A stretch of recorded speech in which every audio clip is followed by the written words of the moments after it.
All right, at this time, we will call to order the City of Kenai Planning and Zoning Commission meeting for February 22nd, 2023. Will you stand for the Pledge of Allegiance? I pledge allegiance to the flag of the United States of America and to the republic for which it stands, one nation, under God, indivisible, with liberty and justice for all. Item A2, roll call, please. Chair Tway, Here. Vice Chair Halstead, Here. Commissioner Fikes. Here. Commissioner Woodard. Here. Commissioner Greenberg is absent. Commissioner Costin, Here. Commissioner Glendenning. Here. You have a quorum. All right, thank you. Item A3, agenda approval. Before we get the approval, we have a laydown to add to item F2 for recommendation for ordinance number 3332-2023. A couple of emails that came in to the administration. So with that, someone willing to give us approval of the agenda? Vice Chair Halstead. I move we approve the agenda with additional documentation. A second. I'll second. Second. Any objections? Seeing none, the agenda is approved. Item A4, consent agenda. Vice Chair Halstead. I move we approve the consent agenda as presented. And a second. Second. Any objections? All right, seeing none, the consent agenda is approved. Item C, scheduled public comment. We have none. Item D, unscheduled public comment. Anyone wishing to come forward and speak to an item not on tonight's agenda? Seeing none, we will move on then to item E, consideration of plats. E1 is Resolution PZ 2023-03, recommending approval for a preliminary plat for Genosic Subdivision 2023 replat to consolidate lots 2 and 3 of Genosic Subdivision into one lot. Can I get a motion, please?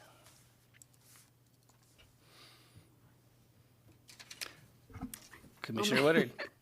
I'll make a motion to pass Resolution PZ 2023-03, recommending approval for primary plat Genosic Subdivision 2023 replat to consolidate lots 2, 3 of Genosic Subdivision into one lot. All right, and a second. Second. All right, staff report.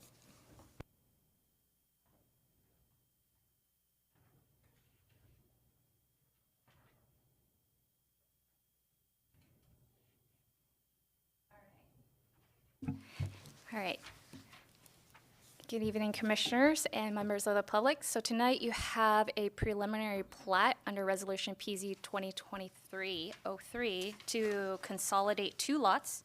So the proposed plat will consolidate lots 2 and 3 of the Genosic subdivision into one lot with an approximate combined lot size of 0.92 acre. It is currently zoned rural residential, otherwise RR. The current use is on one lot. To the right or to the east is a single-family dwelling. The lot to the left or the west is currently vacant.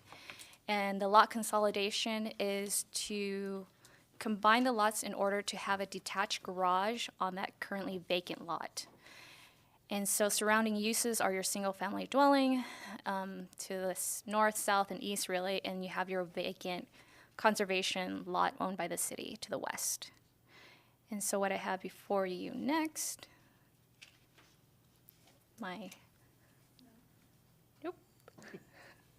technical difficulties.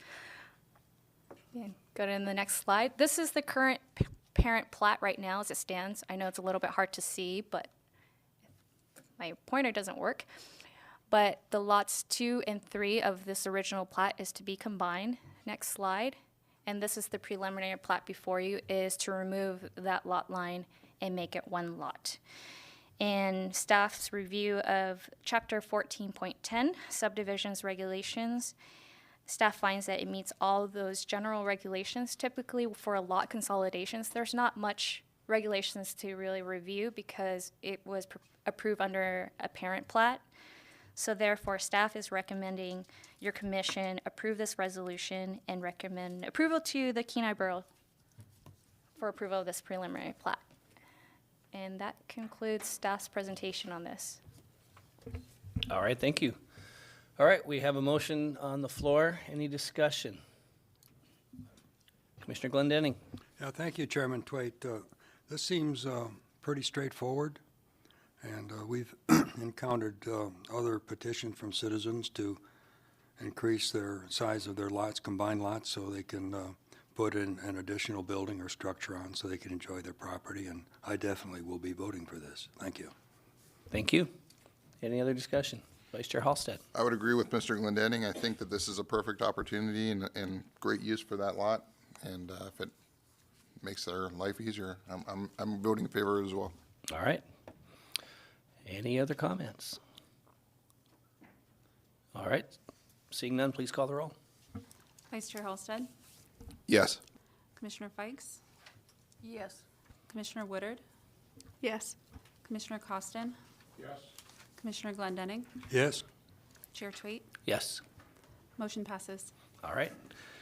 We'll move on to item F, public hearings. F1 is Resolution PZ 2023-02, granting a variance permit to allow additional signage on the properties located at 508 Upland Street and 1000 Mission Avenue.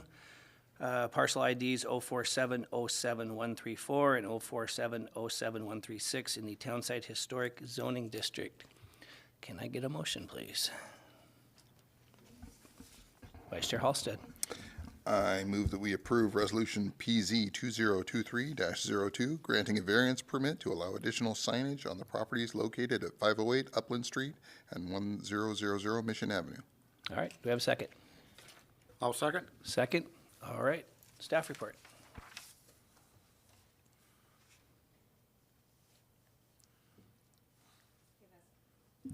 Give us a second to pull up the presentation real quick. It's after the last one. Yeah, it's continuation.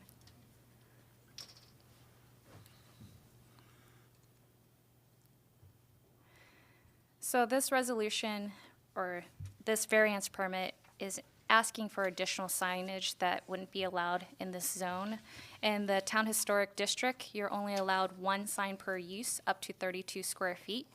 So in this case, this lot has a combined, within the two parcels, you have 4 structures.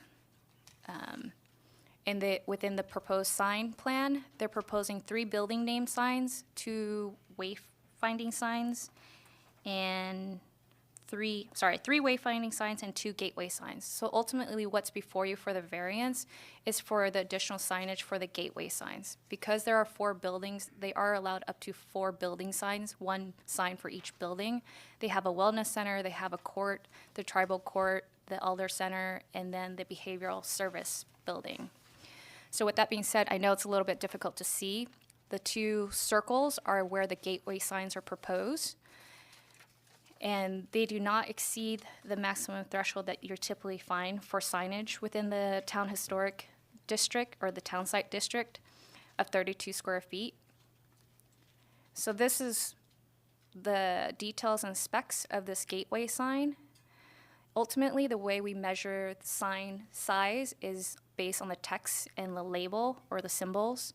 In this case, the combined sign area does not exceed the 32 feet that you typically are limited when you have a sign in this zone. And there's a rendering of it, as you can see.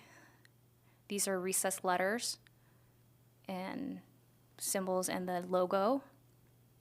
So ultimately, there are 5 criteria when we're looking at a variance permit. So I'm going to go over these in a little depth. So when it comes to criteria number 1, staff finds that the subject property encompasses a mixed-use campus with 4 buildings on adjoining properties that have 3 street frontages. As summarized by the applicant, the campus is a unique location that provides numerous critical health, welfare, and legal services to Alaska Natives and American Indians. So the proposed gateway signs are necessary to assist visitors and patrons in identifying their campus. For criteria number 2, as stated by the applicant, this is not intended to address a pecuniary, gosh, I don't even know how to pronounce that. My apologies, hardship or inconvenience by the applicant. Rather, it's to provide directions and wayfindings for a person who visits the campus for services.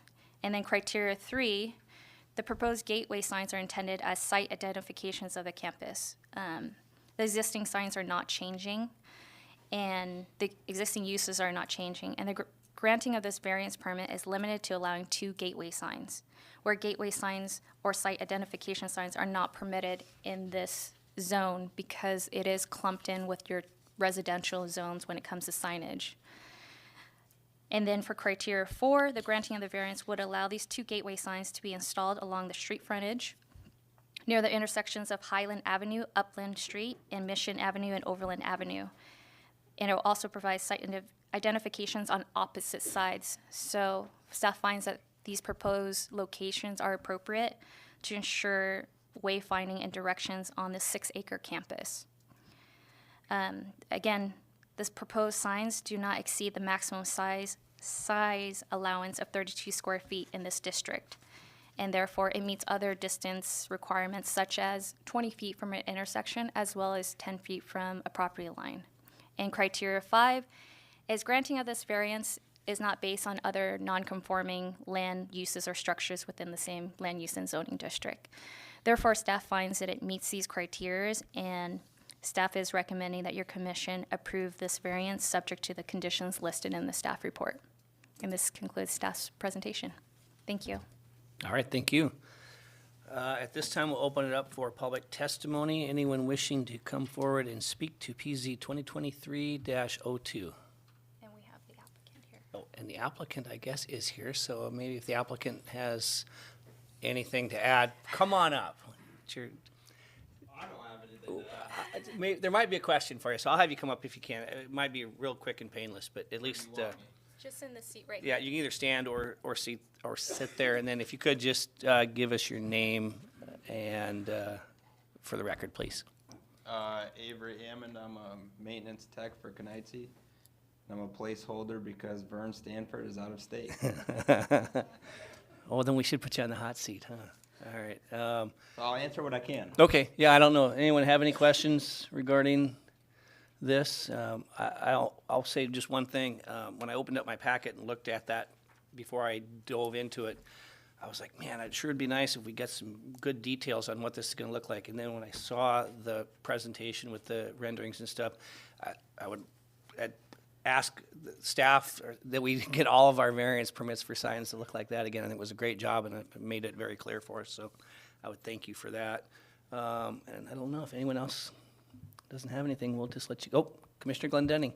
Yeah, thank you. I just want to compliment you on your attention to detail in the paperwork that you submitted. The signs look just smashing. They look great, wonderful.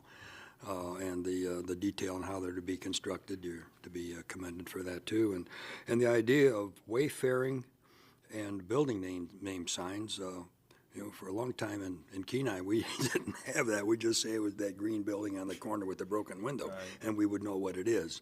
And I think it's a definite upgrade for our community. And thank you for your interest and investment. See, all you did is get showered with compliments. It was great to get up there.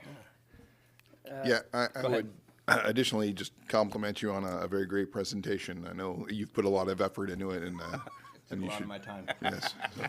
So it's just very well. We do get a lot of documentations that's kind of the equivalent of a scribbling on a bar napkin. So it is nice to see a very in-depth packet of information. Yep, great. All right, I think we're good. You are excused to go sit down. Thank you. All right, and then I'll ask, is there anybody online or anybody else here that would like to testify? It doesn't look like it. We good, Megan, online? If there's anyone on Zoom that wants to testify, you can unmute at this time. All right. Seeing none, we'll close the public hearing, bring it back for discussion. Any discussion? Commissioner Glendenning. I think the tone of the body suggests that we are very, very positively impressed with this presentation, and I intend to vote for it. Anyone else? Commissioner, no? Did your light, were you going to say something? Your light didn't come on. Or were you? Oh, I got you. Okay.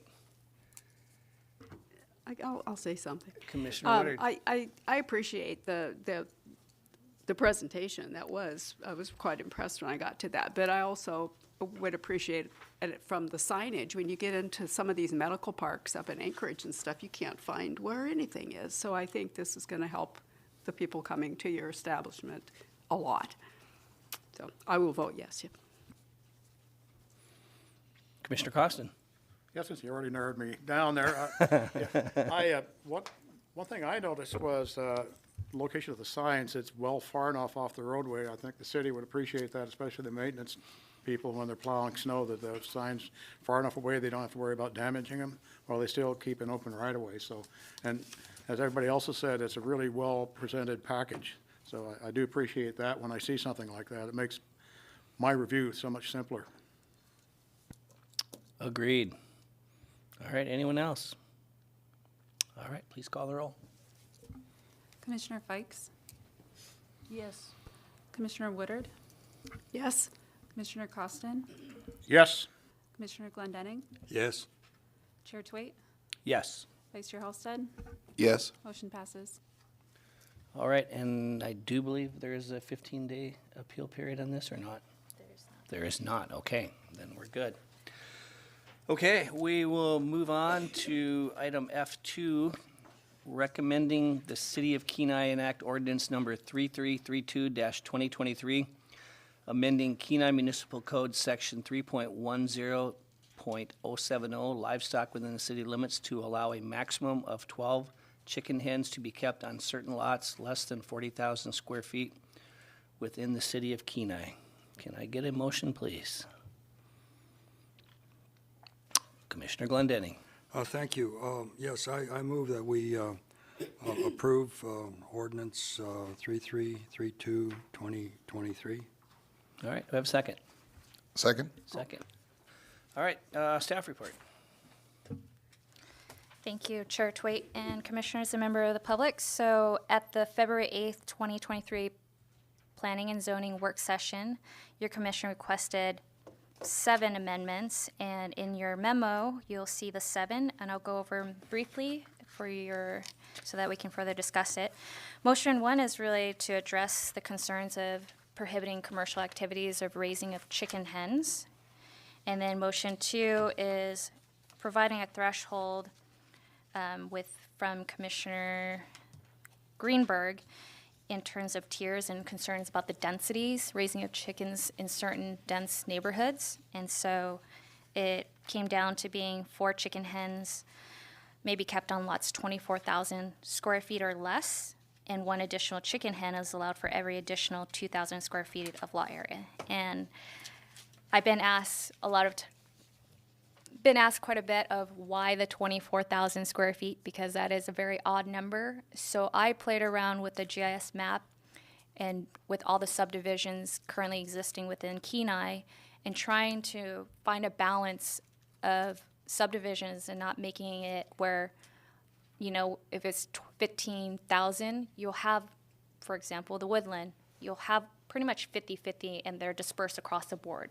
So you could be surrounded by everyone around you being able to raise more chickens than you do. So this was kind of a happy, perfect medium, a balance of other lots within the subdivision of Kenai. And Megan, can you pull up that PDF? So I did a mapping of it, and I want to further explain. Can we maximize it? I know it's a little bit difficult to see, but I'm gonna explain the different colors here. Green is still where livestock are permitted, meaning these are lots 40,000 square feet or greater. So livestock are permitted in everything in green. Then you go to your next color, or let me start with the prohibited zones are in black, which is currently in place now. Prohibited zones are the RU, RS1, RS2, and the Town Site Historic District. And then in yellow is lots less than 40,000. And then in red, or let's start with blue. In blue is parcels less than 24,000 square feet. And this specifically is outlining in the RS because there seems to be concern and more focus on the RS zones. So now everything you see in blue, according to this proposed amendment here, motion 2, would be allowed up to 4 chicken hens.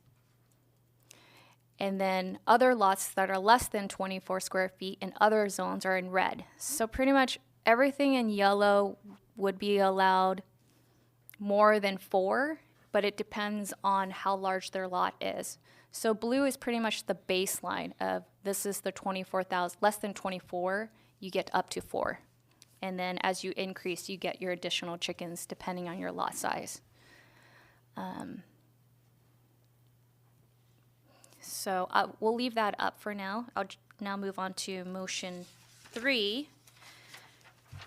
The siding, there was wanting more language to be more clear what durable weather resistance material is. Staff has added on the siding and roofing must be constructed with solid and durable construction material. I think the word solid would prevent something like a tarp, and durable construction material is kind of to refine typical things you use to build and not things otherwise. Hopefully Tyvek is not something that you keep exposed.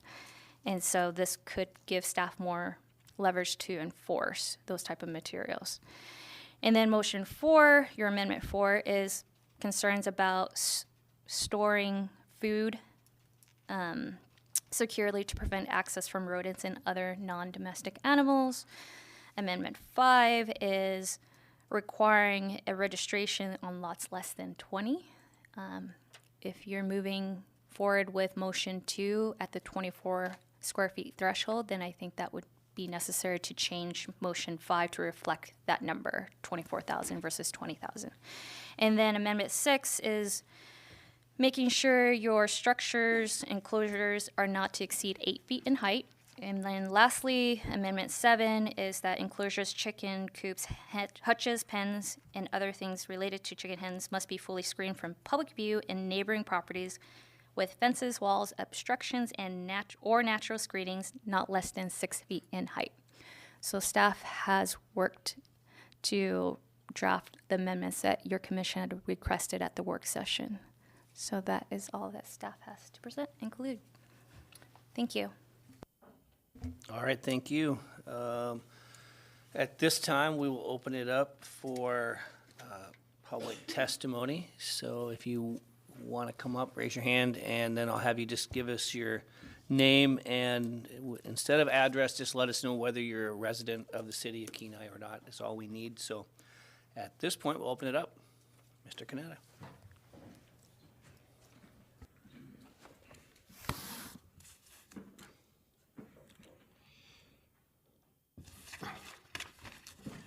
Good evening, Dan Canetta, Kenai.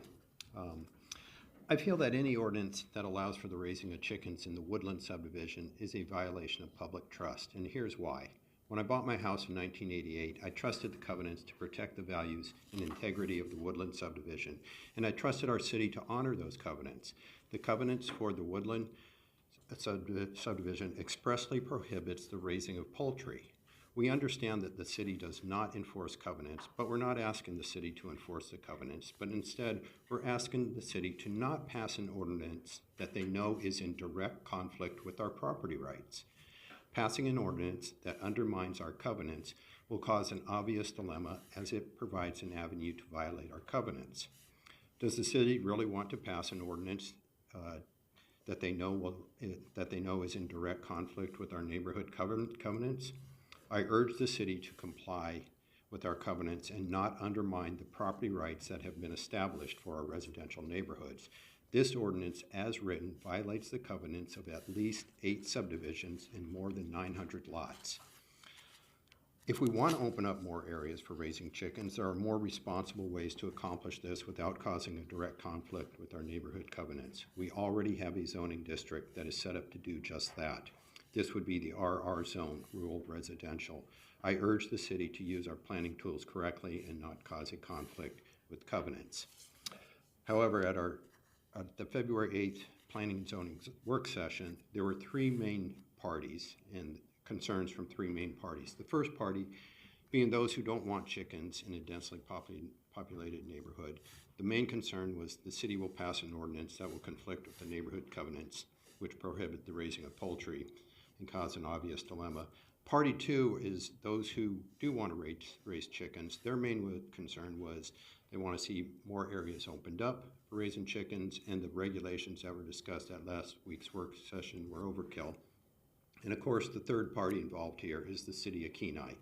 The city's main concern was having a provision for conditional use permits for smaller lots would become a budgetary problem to administer.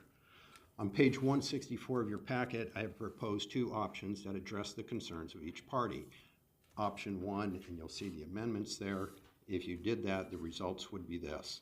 Accepting the RS zone, suburban residential, will avoid a conflict with neighborhood covenants and will save the city from causing an obvious conflict with our covenants.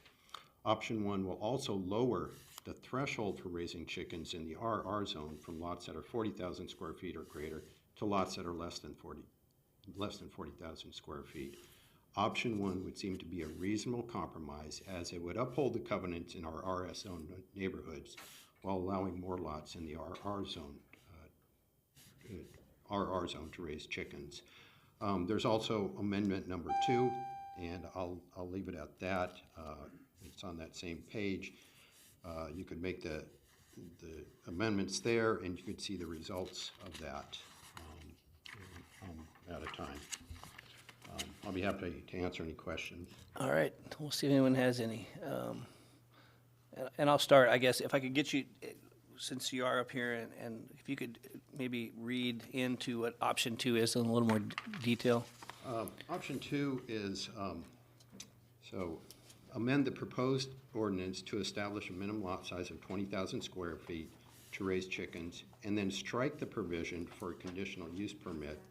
Lots that are 20,000 square feet or greater would need fewer regulations, as they are large enough to provide natural buffers and practical setbacks to protect neighboring properties. Properties like Barbara Kennedy's over there, I think she would be in favor of that. And you can see what the amendment would do, or the revisions is right there. And the result of this is option 2 for the parties. For those who don't want chickens in their neighborhood, this will avoid a conflict with the covenants that prohibit poultry in their subdivisions. Party 2, for those who do want to raise chickens, this would add an additional 617 lots for raising chickens. Option 2 would increase the number of lots to raise chickens from 28% to 41%. And then striking that provision, which I think your planning director would be in favor of striking this option, or striking the provision for a conditional use permit, will avoid a budgetary problem for the city to administer. Option 2 will also save the city from promoting an ordinance that is in direct conflict with our neighborhood covenants. So what I did briefly is I paid attention to the Planning and Zoning Commission work session, looked at the concerns, came up with a couple options that would address each concern, and it's laid out there. All right. Anyone else have any questions? Commissioner Glendenning? Yeah, I just have a question for staff. Did I recall in one of our meetings that conditional use permits were going to be deleted from this ordinance as presented? In other words, we would not have conditional use permits for the presence of chickens? Ms. Mitchell? Thank you, Chair Twait and Commissioner Glendenning. Correct. In the proposed ordinance, Section H, I believe is the original, it does strike out the conditional use permit for any relief from that title or that section of code. Mm-hmm. And then just maybe for our attorney, Mr. Bloom, in the last meeting, we established that codes, covenants, and restrictions adopted by a subdivision are not to be enforced by the city. Is that correct? And that any remedy that the residents of that subdivision would have to take their committee and go to court to enforce the covenants? Thank you. Thank you, Chair Twait, Commissioner Glendenning. So yeah, it's not that the cities, not only we're not enforcing them, but our laws also don't trump the covenants. So if the city of Kenai passes an ordinance that says you can have chickens in certain areas, if the covenants in those areas exist that prohibit chickens and are enforced by the neighborhood, then our laws don't trump theirs. They can still take action and go to court, just as the city would have to go to court to enforce its own code. We don't know what the covenants are in every subdivision in the city, and I would say that our laws aren't in conflict with the covenants, but they still allow the homeowners associations in the specific subdivisions to enforce their own covenants. Our laws have no effect on that.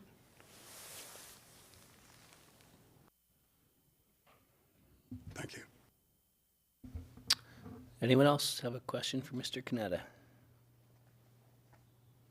All right, So, thank, and can I follow up on that, or? yeah, I'll give you a little, keep it short. Okay. So as Mr. Bloom pointed out, the city's ordinance doesn't trump the covenants. And what we're really asking is, please don't undermine it by passing something like this. It's a direct undermine of our covenants. And why would the city do something like that? Anyways, that's all I have to say. All right, thank you. Oh, Commissioner Glendenning. Yeah, regarding the covenants, is there a subdivision association? No, so I want to clear something else up. So there's this notion that you have to have a homeowners association. And if you don't have a homeowners association, you can't enforce that. I have a copy of those covenants. It's in your packet. It's on page 119 of your packet, and if you read through that, and this is only one of the covenants, there's like several, there's like 4 parts. I'm talking just Woodland subdivision. Christine Smith gave you a lot of research to find them all. But anyways, they're all written similar. What you'll find in that covenants, there is no mention of the term homeowners association whatsoever. So the notion of, if you don't have a homeowners association, you can't enforce this and you can go ahead and violate all the covenants because you don't have a homeowners association is nonsense. What it does say in there is any individual in that neighborhood can enforce these covenants. And of course it becomes, they give them notice and it becomes a civil matter, and you can do that.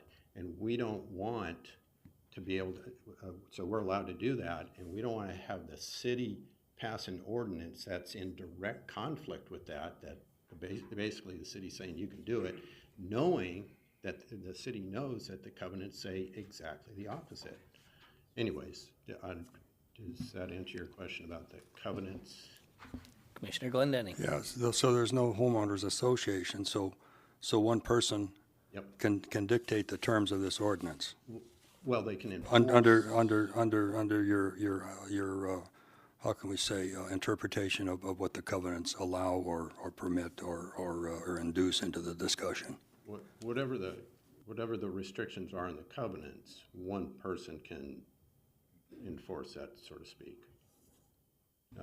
What if there's a plurality of people within the subdivision or political group grouping that would prefer to have chickens? One person can still deny that? Is that how that works? I don't know how that works. You'd have to somehow change the covenants, I would imagine. I don't know how you would legally do that or how that comes about, but. And that's probably a great discussion to have, but I don't think it's not, it may come into play on our deliberation, how we go about doing it. But we're getting a little farther into the weeds than I think we need to. Well, yeah, perhaps. the concept was introduced, so I was trying to put some sideboards on it, I Mr. got you. Chairman. Ms. Mitchell. I'll add something to that. From a planning perspective, in my 10 years as a planner, we don't zone things based on covenants. There's always going to be conflict just when I started here, I got a call and someone said, hey, I was told I can't build a house greater than 1,000 square feet, and the zone setbacks would have allowed it under the zoning ordinance. And sure enough, I was able to find the covenants for this gentleman. Their covenants, CCNR, stated that they couldn't build a home greater than 1,000 square feet. So from a city perspective, we are always going to have conflict when covenants, and that's why these exist that you, as your subdivision, can enforce. That's not the role of the city to draft ordinance around covenants. So I just want to clarify that. And just so we're clear, you said over 1,000 square feet? Or you said Sorry, yeah, they cannot build a house over 1,000 square feet. over or under? Over 1,000, so their house is limited to 1,000 square foot home. Or under, okay. Yeah. Huh, interesting. It's very interesting. Okay, any other questions for Mr. Canetta? All right, we'll let you go, thanks. Anyone else wishing to come? Yep.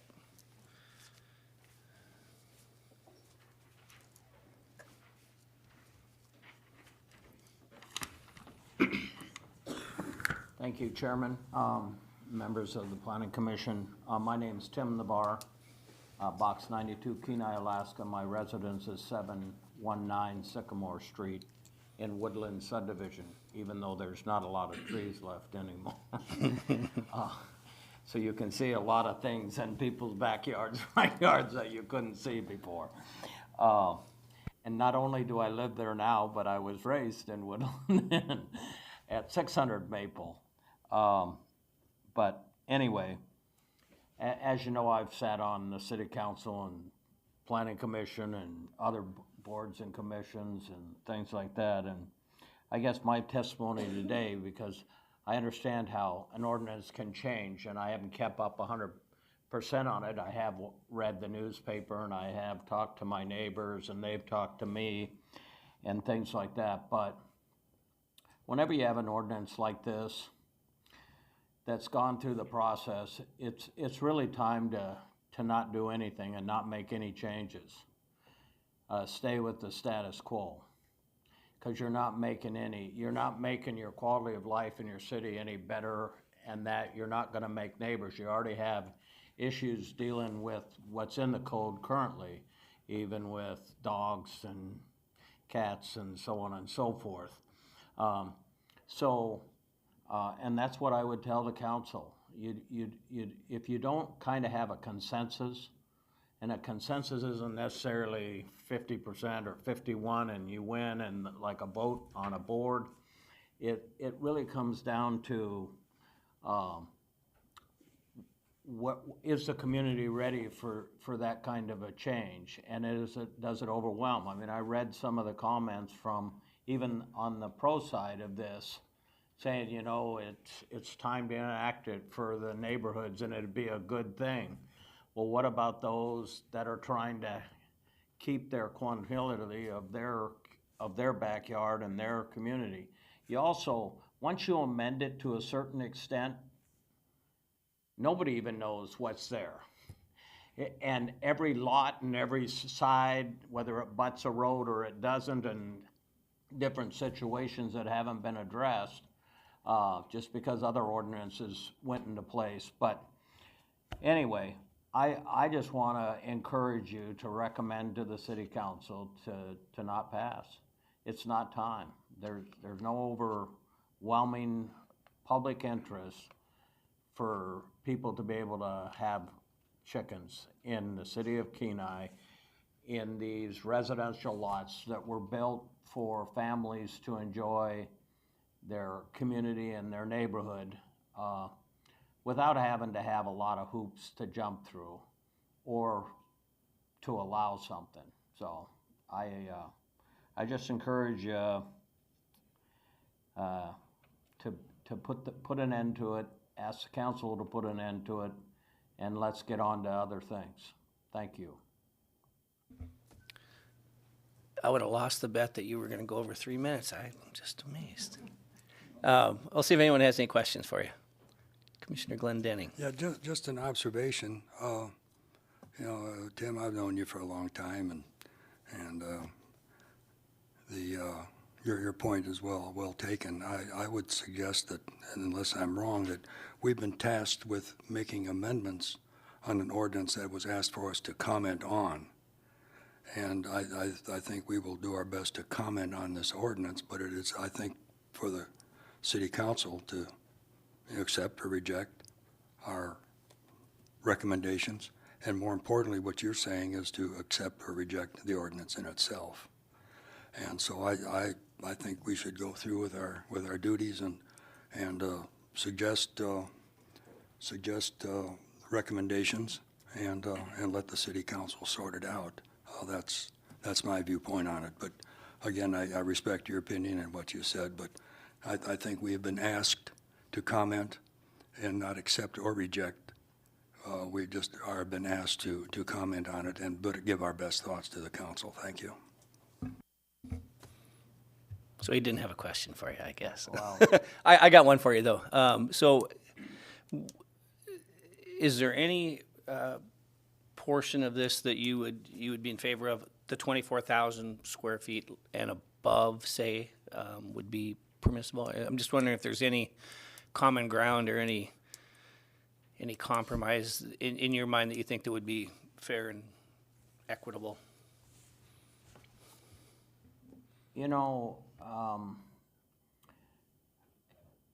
I guess I'd answer it this way. You know, I wouldn't want, if a parent wants to show a child about raising a chicken and doing that, you know, whether it's 6, whether it's 12, whether it's 1, to me, it's not going to pencil out. It's like the people that come down to DipNet for salmon at the DipNet fishery. When they get all said and done, they could have gone to the grocery store, even at the price of salmon, and have not did it, but they did the experience. You know, so allowing 1 or 2 and just forget about, you know, and a small, you know, and it's going to come and go. They're gonna teach, and getting a 1-year permit just for your kid to be able to rate an educational permit, and they come in with something like that and ask for an educational permit, you'd grant it and it would only be for that year. And they'd have to renew it if they wanted to do it for 1 more year or something. But this, I just don't see, there's no economic, other than the educational, which I wouldn't want to take away from the families to be able to do that. But other than that, there's no basis for it. It's more, it becomes a nuisance for your neighbors. And you shouldn't be a nuisance to your neighbor if you can help it. Things are going to come up. I can tell you, I have 1 dog, and he goes out and sees the neighbor. I had a dog visiting, and they were out the backyard. But when their dog comes out in the backyard, they go out and say hi to each other, and they bark away for a little bit. Some neighbors don't like that. But that's just like you and me. If I was out in the backyard and a neighbor came out, I'd walk over to him and talk to him. You know, a dog doesn't know their bark goes a little loud. But so if there's any compromise in this, it would be an educational opportunity that parents could come in and permit, and it would be granted automatically. The administration or the animal control officer could approve it, as far as, you know, you got it 1 year, and you can't have more than 6 or whatever it is, and you have to maintain them. Then I think you take away from some of the concerns that some neighbors have, like disease and all that. I mean, you hear about different things across the country and those things. So I think if there's any compromise, I'm willing to make it on an educational and for families to teach their kids. But other than that, there's no reason to have this and to amend the ordinance to such a state that you really don't know what's in there even after you write it, and even for enforcement people to even attempt to enforce it, or your neighbors to not get frustrated and create issues. We already have enough anger in this world without having neighbors being upset over chickens. But so I'll answer any more questions, but I just really believe, I've been watching this, it's time to just put it to bed for a while. Okay, anyone else have a question? All right, thank you. And I have to go pick up my kid from.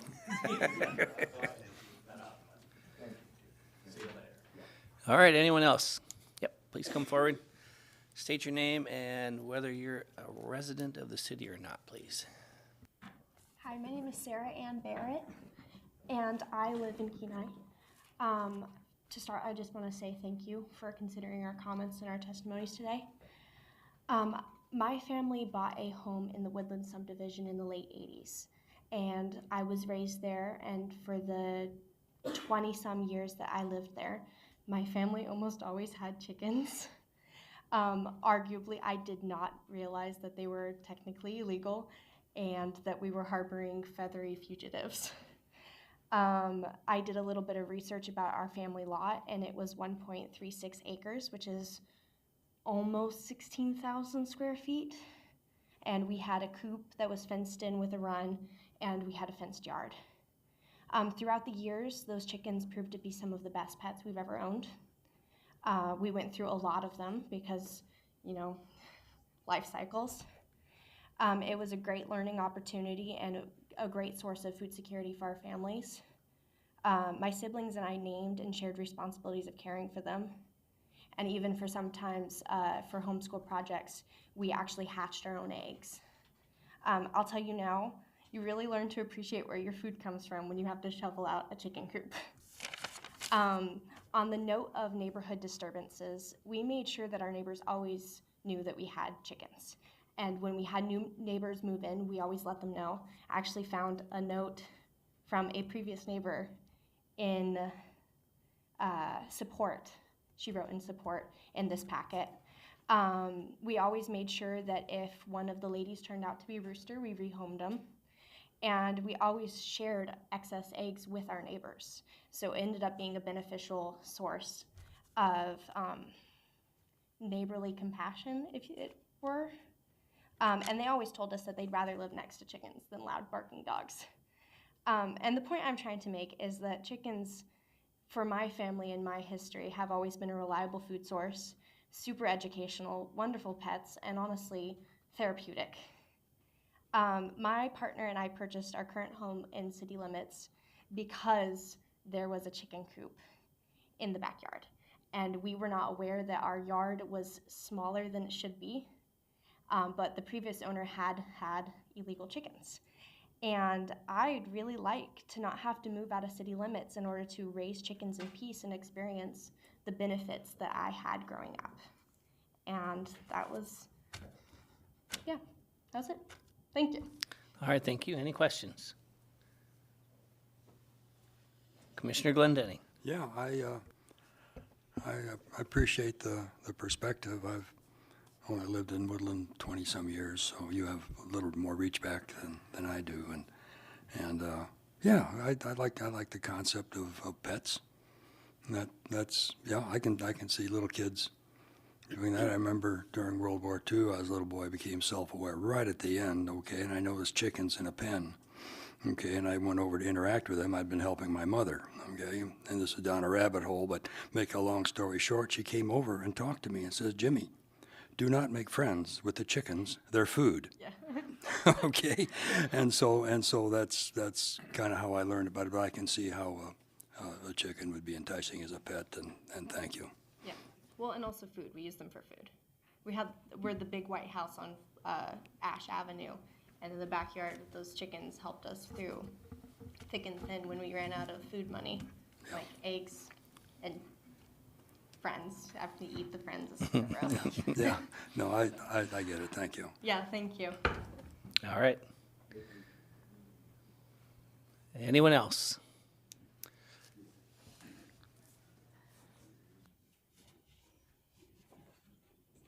Hi, thank you for listening to our concerns tonight. My name is Kim Howard. My husband and I, Dave, live in Kenai in Woodland subdivision. We are opposed to the passage of the ordinance 3332, 2023. Two of our letters are included in your packet for consideration, but I'd like to emphasize a few points. When we purchased our home in Woodland in 1988, which was zoned suburban residential, as responsible home buyers, we read the covenants. We knew the zoning and read the zoning and understood it in Woodland subdivision. And we think most of the homeowners affected by this ordinance bought their property knowing that chickens weren't a permitted use and had an expectation that their neighbors wouldn't have chickens either. We have a modest home. The lot's only 10,170 square feet. It's on a cul-de-sac, and it's situated where we can see 6 of our neighbors' backyards.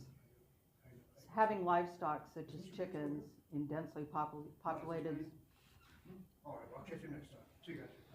Having livestock such as chickens in densely populated zones on small lots without adequate buffer affects other properties. Passage of this ordinance will dramatically change the residential character of our neighborhood. For nearly 3 years, we witnessed blatant violation of the terms of our neighbor's 2020 livestock permit for chickens.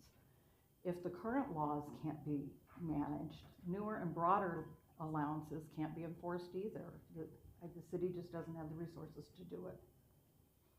Chickens are a public nuisance and a disturbance in a densely populated subdivision. We prefer to enjoy our front, side, and our backyard without a dozen or more chickens cackling when the FedEx truck shows up or somebody walks by, not to mention the squawking as they lay eggs. Not only roosters make noise, I've been there, chickens make a lot of noise. Contrary to what this proposed ordinance says, these sounds do constitute a public nuisance and a disturbance. This ordinance severely limits the number of properties for residents who don't want to reside next to chickens. As taxpayers, we feel enough city resources have been spent on this issue. We don't want any chickens next to us. We should not be forced to live next door to chickens. Enforcement of the keeping of the chickens' parameters in this ordinance should not be complaint-driven and the responsibility of the neighbors.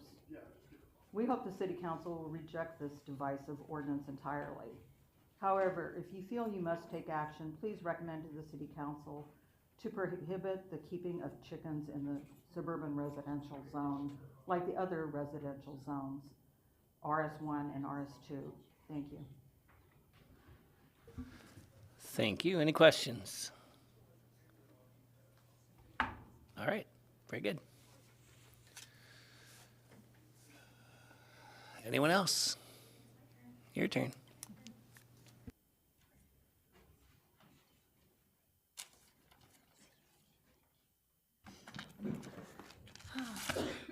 Okay. I like some of the, oh, sorry, Barbara Kennedy, resident, is happy with amendments, looks good. There are a few things I can find her page. I think the only one I thought was a little bit odd on your amendment that I wouldn't be behind was that we're actively screening chickens from the world. I don't screen my child from the world, or my dog, or myself sitting in my front yard to have to screen off my backyard. Like, that one crossed a little bit silly, as I'm not hiding things. If my neighbors find my chickens offensive, they can build a fence if they don't want to look over, but my attitude is I keep my eyes in my own yard. The only time I look over there to see if the moose is coming through. Otherwise, I have some very interesting and eclectic neighbors, and they are more than welcome to keep whatever they want. If they want to put up crazy yard signs in their own yard, that's their yard. I don't get to tell them what to do with it. If it bothers me, that's my responsibility as an adult to build my fence to improve what my view is. And I don't think it's fair to influence like, oh, you have chickens, you have dogs, you have children. That means that you are mandatory to have a fence. That didn't sit right with me. Everything else seemed fair. And I did make a couple of notes. I think what we're looking for is maximum and minimum guidelines. We are looking for those buffers, those bumpers, because we now have the kennel law that you are allowed to have so many dogs. That's a guideline. They don't tell you can have huskies or Pomeranians. Like, it's a guideline for a number, a count. Are you required that you can't have a husky if you live in a condominium, if they allow pets, if they allow dogs? what difference does it make if what breed or what size it is? Is either it is or it isn't. And let's see. I do disagree with the timing. I've been told now is not the time, mostly by people who are heading towards the relaxing retirement age. I'm at the age where I'm raising a kid and I'm teaching, I'm educating, I'm actively engaging. And we're not gonna eat the dog or the cat. They don't make breakfast. So if I'm gonna include my kid in a life cycle process for her food, it's pretty much chickens because they're economical, they're functional, small footprint.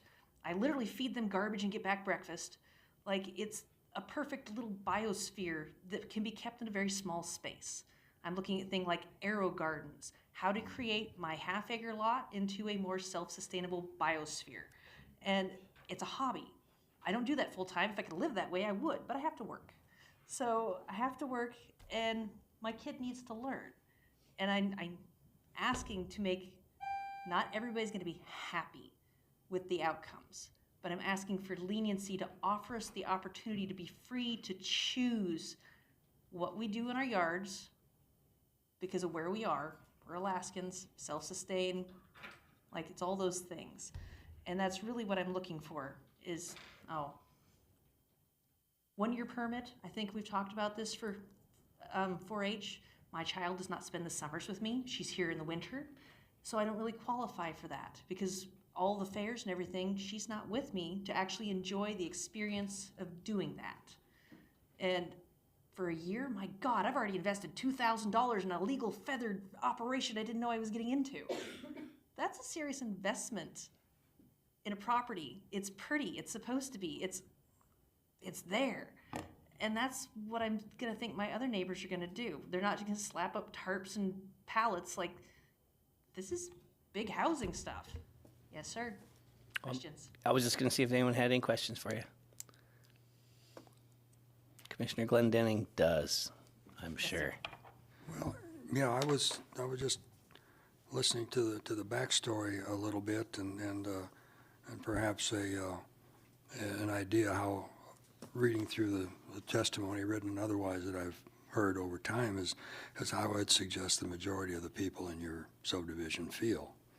Is that chickens are welcome. They are a vital learning tool for their children. That they are normal and routine in nature. That we do have to know where our food comes from. This is important in our understanding as adults. And I'm just it's how to evolve it into a question. I'll ask you the question. Do you really believe what you're saying? Yes. Yes. Is Yeah, that's the important. question. You really do, and I understand that. Twice in my life I've lived in those circumstances. So it's, And as I said, I'm a single mom. I bought the biggest lot as far out as I could possibly get. And I happened to land in a half acre that apparently was not zoned for chickens. And I'm like, I spent 9 months in the middle of COVID trying to find a big enough home to take my disabled mother in and raise my child with a green space, that we didn't have a concrete yard. That's what I was looking for, was a more organic existence. And that's what I thought I was getting, was to start building my biosphere of food cycle. And now it's like, oh, just kidding. You can't actually do that because your lot's not a full acre. And I'm like, really? I'm pretty sure I'm heading towards canning for at least 6 months. That's the goal, is to be able to produce 6 months worth of food on a half-acre lot. And not to have it ugly, to have a beautiful, scaped, raised bed lot that can produce food and eggs as many months of the year as possible. But as I said, single mom, I work a lot. That's gonna take me a while. Chickens were the first step, seeing as how my neighbor gifted them to me. A little early, but. one more question. Okay. You made a comment about the barrier or the fence or some type of visual screening. As a practical matter, if someone is going to invest in X amount of chickens in a coop, to go down to big box store and buy a fence, that's almost a poison pill economically, is it not?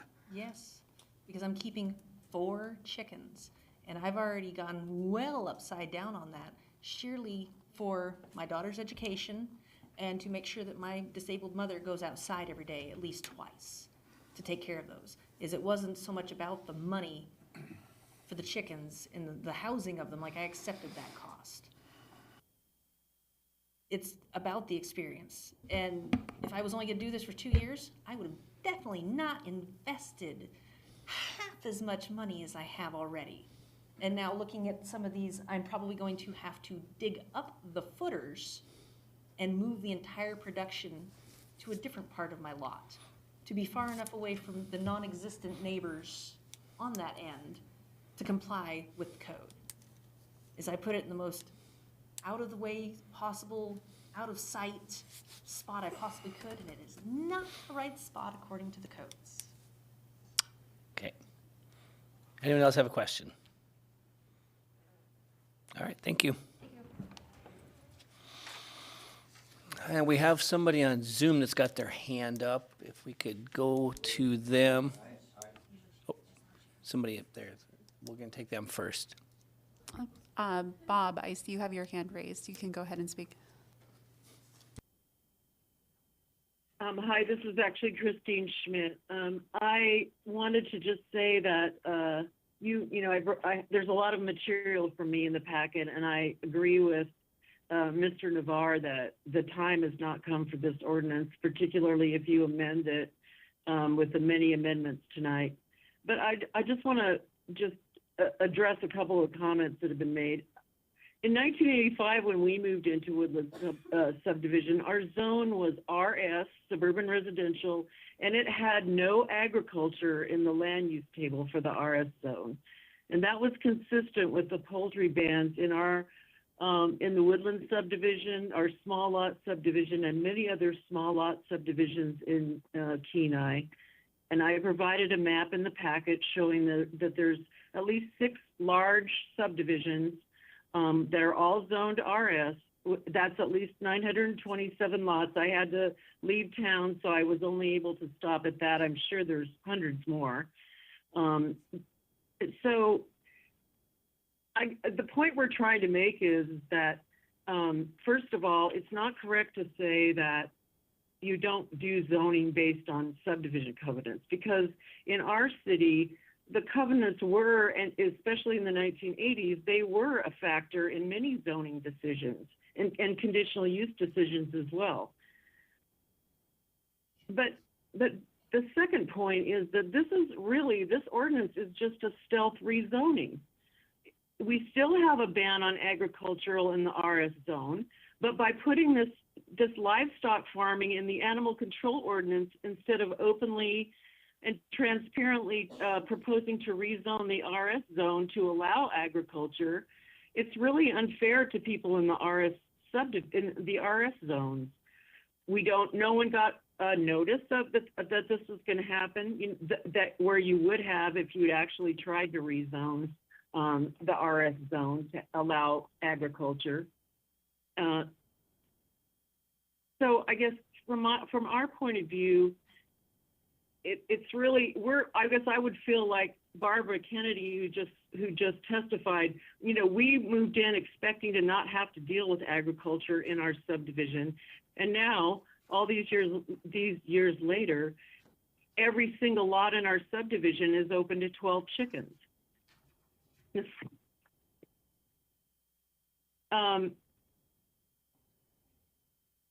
I also disagree with the statement that you were only tasked with making amendments to the ordinance and not recommending it or not recommending it. That's exactly what your job is, what your resolution says, whether you recommend it or not.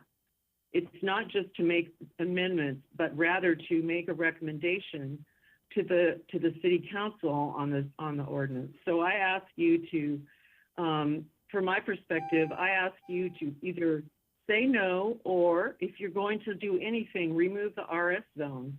If you do that, 99% of these problems go away, because Barbara Kennedy can have her chickens in the RR zone where she lives, and the other people that have written to you who actually live in the RR zone, And those of us who are in small lot subdivisions like Woodland can continue to live without having livestock farming in our neighborhood. Thank you. All right, thank you. Any questions for Ms. Schmidt? All right, seeing none, thank you very much.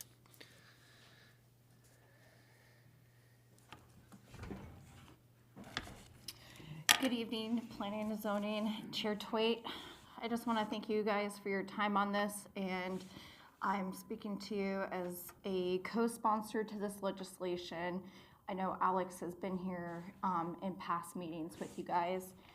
One of the important things for me to get on board with this is food security. If you know my background with Office of Emergency Management, I was an instructor with their CERT program. A lot of what we taught people was being self-sufficient, especially when we come into a disaster. I spoke with OEM, Paul McBride over there, and the basic numbers right now is if we were to have a major disaster, we have 72 hours of supplies. So we really need self-reliance. We need people to have their own food sources. It would take 96 hours to get supplies in, and that would be a limited amount of supplies. So from their point of view, the more encouragement we can have on gardening, farming, it helps with food security. I think we've seen through the pandemic kind of waves of what's available and what's not available. Chicken is a source of food that a lot of people feed their dogs. Right now there's a shortage of dog food, pedigree dog food. You can't find it, and it's because they've had major recalls. So when you start getting food supplies like that, people start looking at chicken to feed to their dogs. So there's a lot of benefit in having that. I live here in Kenai. I have over an acre lot. I'm allowed to have as much livestock as I want on my property. My property butts up to 6 neighbors that are on small lot sizes. So ultimately, I could have livestock, but up to 6 neighbors, but they can't. And that's the struggle I see with those neighbors. We have disabled, we have families with kids, and they're struggling to provide. The food bank shelves have been bare. They've been calling out for donations. So this too would help people not rely on services that are already strapped.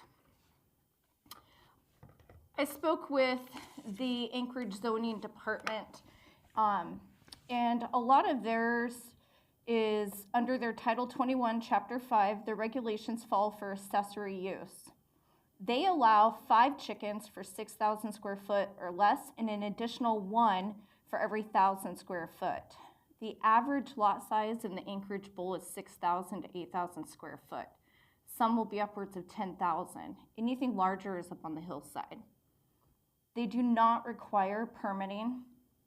They do not require fencing or anything to keep it from being an obstruction. The only requirement that falls under are for their dog teams and large animals such as horses.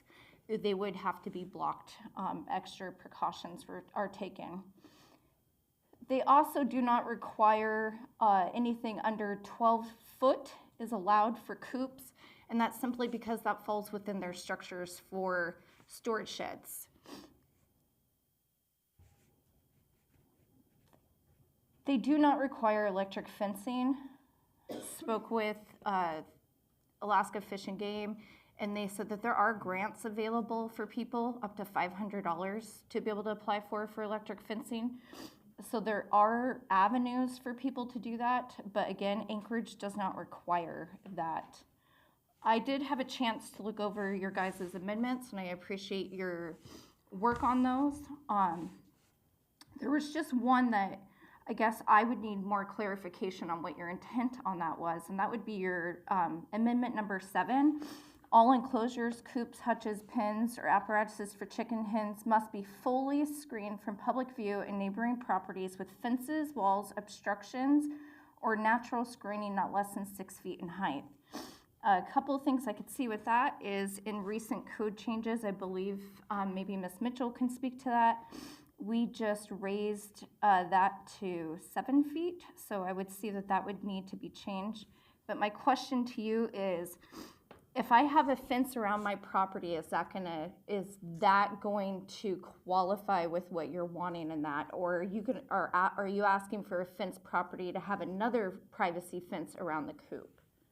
So I was just hoping to get some clarification. Ms. Mitchell?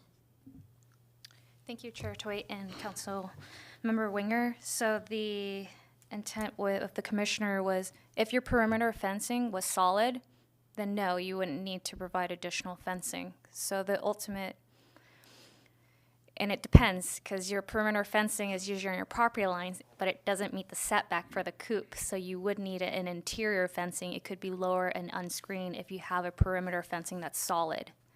So that's the intent of the ordinance, and you are correct that with the building code update, building fences over 7 feet will not require a building permit, and the commissioners are aware of that.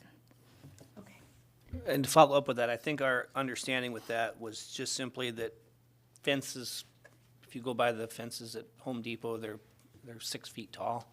So 7 foot would have been another burden on top of that from buying that fencing. So I think that's why we settled on 6 feet. Okay, thank you. I appreciate your guys' time.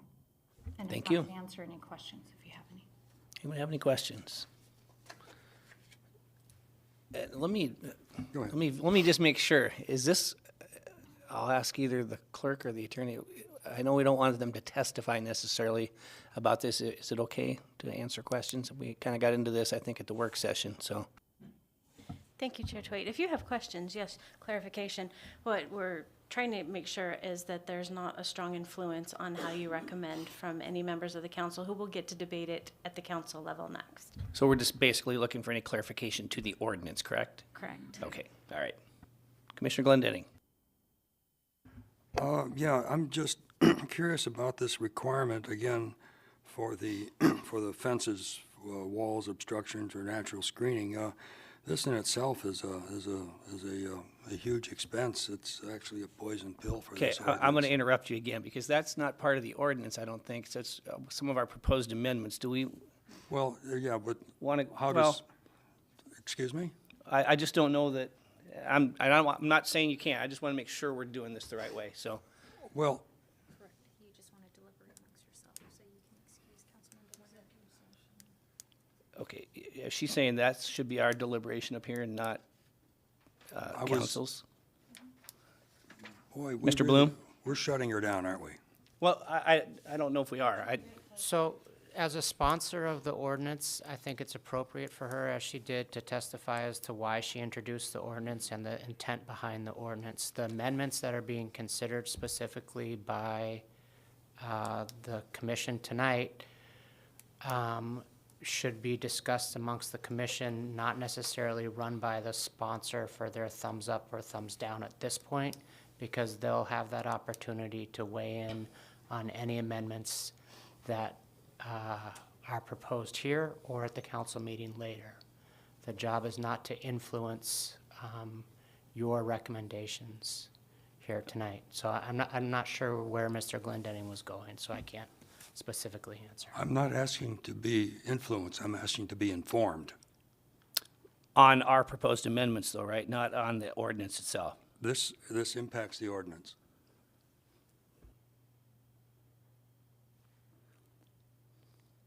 So I think maybe the most appropriate thing would be for Commissioner Glendenning to ask the question, and maybe Councilmember Winger can decide whether or not it's appropriate for her to answer, or if it's more appropriate for her to debate that question as a member of council at the council meeting. Okay, great. Go ahead. Okay, we have before us this ordinance, and there are amendments that impact the ordinance. And the ordinance as presented, I do not believe had a requirement for fences, walls, or obstruction. And my question, if I'm allowed to say it this way, is that does this impact the intent or thrust or theme and theory of your ordinance? Thank you, Mr. Glendinning, and I'm confident I can address this without swaying you. I feel like in our ordinance, we did touch on that, and I think what we're being asked for is maybe an expansion on that. So in our ordinance that we put forward, it shows in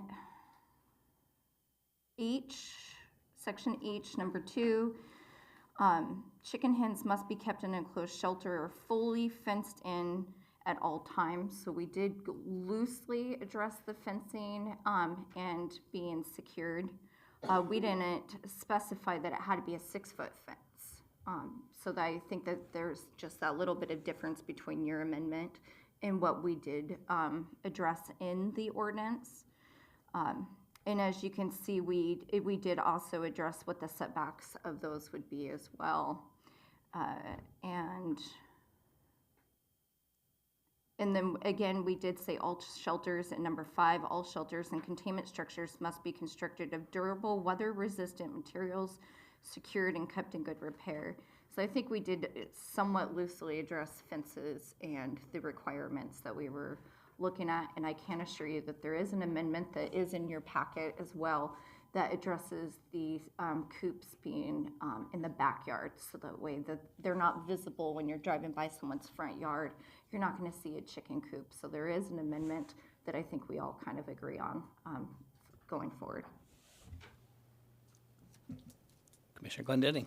Okay, just referring to the amendments, not the 7 that we have here, but the ones that were provided in previous packets from council members.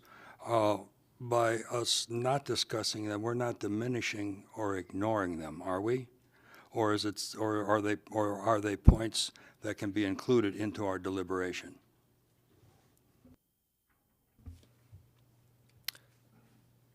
Mr. Bloom. Thank you, Chairman Twait, Commissioner Glendinning. You can certainly include any potential amendments, whether they've been brought to you before or you're hearing them for the first time tonight, in any recommendations that you make to council. Okay, thank you. I see some parallel views that can be discussed. Thank you. And I would just like to just further speak on this. I hear the concerns of people in the community. I think I'm impacted. I've got farms in my backyard all around me in my subdivision. And it's a mixed in my subdivision of large lots and really small lots. I believe the full livestock ordinance does need more parameters. And some of the parameters you guys are discussing should also be parameters for myself. Just because I've got the 40,000 square foot doesn't mean I don't deserve some sort of parameters. So I guarantee you, I have intentions of bringing further work on the livestock for the larger scale as well, because I do think that we need more sideboards.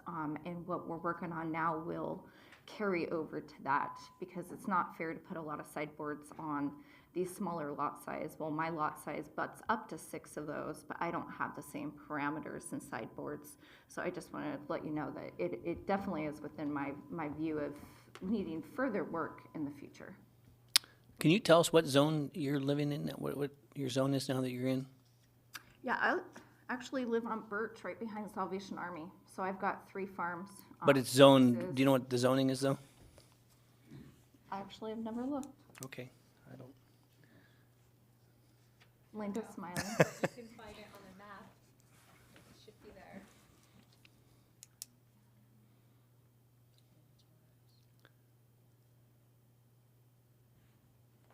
Looks like by the map, if I'm looking right, I'd be Airport Light. Interesting, okay. Yeah, it's down at the end of Birch, though, correct? Yeah, if I'm looking at the correct spot, it kind of goes from an orange to a purple in there. So. Okay, if I'm looking at great. the right spot on that. All right, any questions? All right, thank you. Thank you.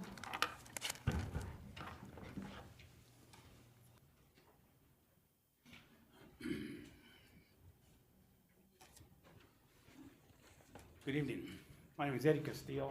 I live on 1509 3rd Avenue. I don't know what zone it is. I wasn't going to talk, all right, but I wasn't going to speak here, and I'm just going to make it short, all right. I live off of 3rd Avenue, and I'm one street off of Forest Drive. I have an acre and a half. I had a line lot vacated, so I've got plenty of room to raise chickens, and I've been raising chickens for 20 years. And I was glad back then that we were allowed, that I came in to 10 chickens at that time. So I have eight. I have 7 hens, 1 rooster, and believe me, I think that I am against the ordinance of going downsizing it woodland, only because I think where I'm at, it's plenty. You ought to have at least an acre or so to have chickens, and I have 8, okay? And my neighbors come up and they complain. They don't complain, but when they tell me I hear your rooster last night at 1 o'clock in the morning, that is a complaint to me. All right, so they heard a rooster at 1 o'clock in the morning, and it's not one neighbor, it's 2 neighbors. When I have free range. I like my chickens to go on the backyard, but when I have the police officers come over and, escort them back, that's plenty for me, but yet maybe it's not enough. Okay, so again, and if you're raising chickens for food and you only have 96 hours before it's delivered, come on, you better be saving something else. They got survival food out there too, that's kind of something else. And if you're raising them for your kids, that's fine. We're all for that. Let's get an egg, incubate it. Let's let it raise. Let it grow up, right? But why can't they do that at school? All right. Who's going to eat the chicken after you name it? I ain't eating my chicken. There's old Bob. I'm not eating Bob. Hilda's not going to be eating. There's no way I'm going to eat mine. Maybe somebody else can, but I'm not going to do it. Okay, in a joking way, I say that. But I think that it's choice. They have. Your covenant in Woodland there, and if you're moving from the outside, moving in, you need to oblige and should be asking neighbors before you buy that house, in my opinion, if you can have chickens, all right? And who cares what Anchorage, you go up to Anchorage, I don't think anybody's gone to Anchorage up there and sit in a parking lot or out in the street and listen for chickens. I haven't heard a chicken. You're lucky to see seagulls nowadays, right? So, just making sure. That's what I have, okay? Thank you. All right, see if anyone has any questions for you. I'm gonna ask you one, since you were one of our chicken experts, it looks like, tonight. How much noise do the hens make versus the rooster? Somebody mentioned that when they're laying eggs, they will make some noise. They do. Well, especially if you get a cat coming at night, and that's when they come around and eat the shrews, yeah, they're squawking in the middle of the night. You get a dog coming by, and having to repair a pen, trying to get in, yeah, it's quite often. The rooster's bad enough. I think the rooster's got to go, but the hens do squawk. And they don't lay eggs in the dark. It's always in the daytime, right? But something is bothering them at night, whether a moose walks by the pen, they're squawking quite a bit. Okay, thank you. Anyone else have any questions? Thank you. All right, thank you. All right, looks like we do got one more that hasn't testified yet. Come on up. My wife had brought her cell phone that had Dave Howard's my name. I live in Woodland subdivision. My wife had brought her cell phone sitting on our front porch with the chickens clucking next door to the pen that was nearest at that time. It's an amazingly loud, and I told her, don't do it here tonight, but it might be apropos. But I had seen some of these proposals from the city, and one of them were something about the permittee would register with the animal control, and then they would certify their pen setup. So there it was. The city is going to pass this and make a no-show. They have this all constructed that the permittee will verify this and certify that. If you read, I think, section 5 or 6, it doesn't say that the animal control or planning and zoning will come out and verify setbacks or structures or fencing or it's what it says is, as Mr. Bloom told us last meeting, the city is not going to expend any time or any resources enforcing any of this permit. This is really a ramrodded, head in the sand by the city operation. Mr. Glendinning, I'm on your side. We all would like to have a chicken, but But the way these amendments are written up, it's all constructed to where the city is not responsible at all. And if you guys want to pass this, if you really do, then you say this, that there is no, eliminate my dog licensing fee. There is no fee. You come and register your chicken permit, but you don't pay any fee. And then you certify this. Well, the last permit, this educational permit, well, she brought paperwork and nothing, everything was falsified, let's use that word. Nobody checked anything. So I thought after that whole situation that we're all familiar with, that the city would sit up here and do better. But no, they've written this up very concisely. And I wanted to go ask the city manager what he was going to do if they had to step up. And I think Mr. Bloom told us at our last meeting, he already said if this is gonna cost us any time or money, they were gonna come off a neutral position into not so happy. So a lot of these things that you guys are gonna discuss amendment-wise, 4 chickens in smaller lots. I know a couple of neighbors that they were wanting to do, I don't think there's anything we can compromise here. I think this ordinance should be set aside, and you know, this food security, I've been up here all my life, and there's been hard times. Electricity going out is the worst thing that can happen to us around here. Other than that, we've managed it fairly well, I'd say. So I'm trying to think of something else here.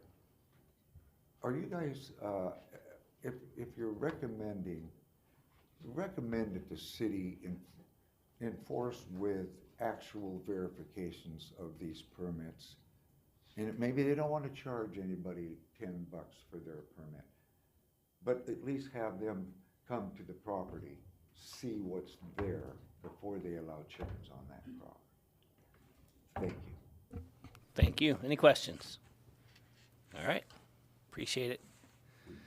All right. Now everyone in here has testified. I don't see anybody else online. If there's anyone else on Zoom that would like to testify, you can unmute at this time.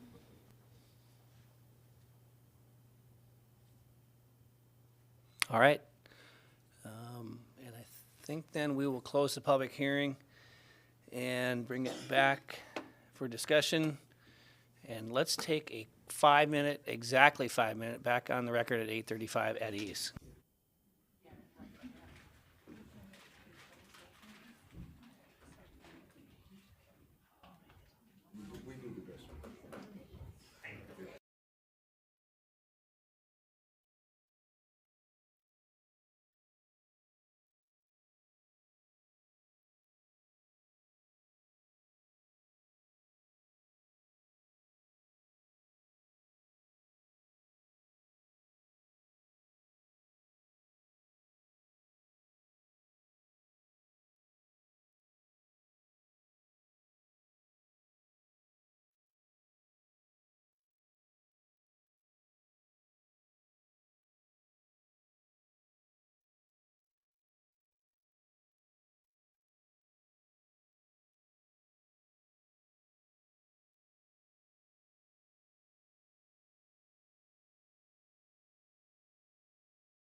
Okay, we are back on the record. Public hearing's closed. We have this time set aside for discussion, moving any amendments, either the ones that are written or any additional ones. We can do the amendments first. We can have discussion on new stuff. Commissioner Glendenning. Just a question. Looking through the packet here, there's a memorandum dated January 18th, and it talks about the technical corrections identified within the ordinance. It comes from our city clerk. Has this been accomplished by the city council on their February 1st meeting in 2023? Could you point out what page on the packet it is? 49? 49? Yes. Okay. And I can address that. Ms. Sainer. Thank you, Chair Twait. Those amendments have not been made by council. It'll still be in the council packet for their consideration at the next meeting. Okay, yeah, it says here that they were to be forwarded to the council for correction for their meeting on February 1st. Correct, through the chair. They didn't take any action at the meeting on February 1st. They chose to postpone and refer the ordinance again and didn't take any amendments to it at that time. Sorry, Chairman Twait, it's not something that this commission needs to make. They'll take care of it regardless of whether this commission deals with it. They're just technical Yeah, it's not things, worth, I would recommend not spending your precious time on that right now. I appreciate that. Thank you. Any other discussion? Let's get the discussion started. I'll go ahead and start. Oh, Commissioner Halsted, go ahead. Thank you. So in this break, I did get clarification as far as what we're voting on today is the amendments to this, not necessarily whether or not we're going to pass it.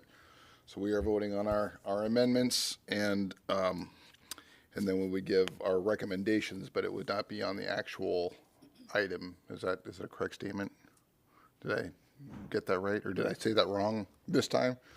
Well, we're going to take up any amendments, proposed amendments that we wish to make, vote on those. When all of that's done, then we will vote on the main motion as amended, whether we recommend approval or not approval of the ordinance. Make sure I said that right, but I think that's correct. Ms. Sainer. Thank you, Chair Twait. So you can take the motions to recommend council amend the ordinance one at a time, and there can be a separate motion. It doesn't have, so because you're making recommendations, it's not like normal when you make a main motion and amend it. Each one of these are individual motions, so you can work through your amendments one at a time, recommend council amend, and take a vote one at a time, and then you can make a final recommendation to the council on the actions that you'd like them to take towards the ordinance as a whole with the amendments, proposed recommended amendments. So it wouldn't be recommending the ordinance as amended. It would just, we wouldn't have to use that language. It would just be on the ordinance. Correct. Correct. Or it could go, you could make it either way. You could make the motion to recommend adoption of the ordinance with the proposed amendments. Correct. Okay. Mr. Bloom, good with that? Yep. Okay. Vice Chair Halsted. So that being said, I'm also a resident of the Woodland subdivision area, and I deal with a lot of other instances that should be but are not, and there's been a 10-plus year struggle on my side in trying to get neighbors to act neighborly, basic things that seem common sense that are a real struggle in my particular neighborhood, whether it be, junk in a yard or vehicles on the road or anything like that. And I think that resonates on this to me, in that, having chickens, the right person having chickens in their yard, I think is fine. In a perfect world, I don't see where this would be an issue, but we're not in a perfect world, and people have a tendency to be jerks. And I think this would open the door for a lot of people to take advantage of these types of situations. And once it's there and we enact it, it's going to be impossible to try and go backwards from that. So, again, people that are there and that are taking care of situations, you know, it's just as bad as a loud dog. You know, you try and get someone to get a dog to start barking that's, you know, on the house next to you. I can call animal control, I can call the police, I can call many people, and I have, because that's been one of my hot topics is dogs barking, and I can't get that resolved. So I don't want to add fuel to that fire with chickens. So for that reason alone, among many others that I have, I will be strongly recommending that we do not approve this ordinance.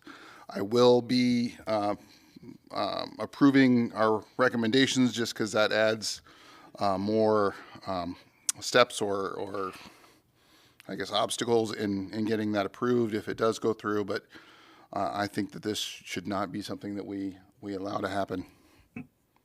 Thank you. Okay. Commissioner Glendenning.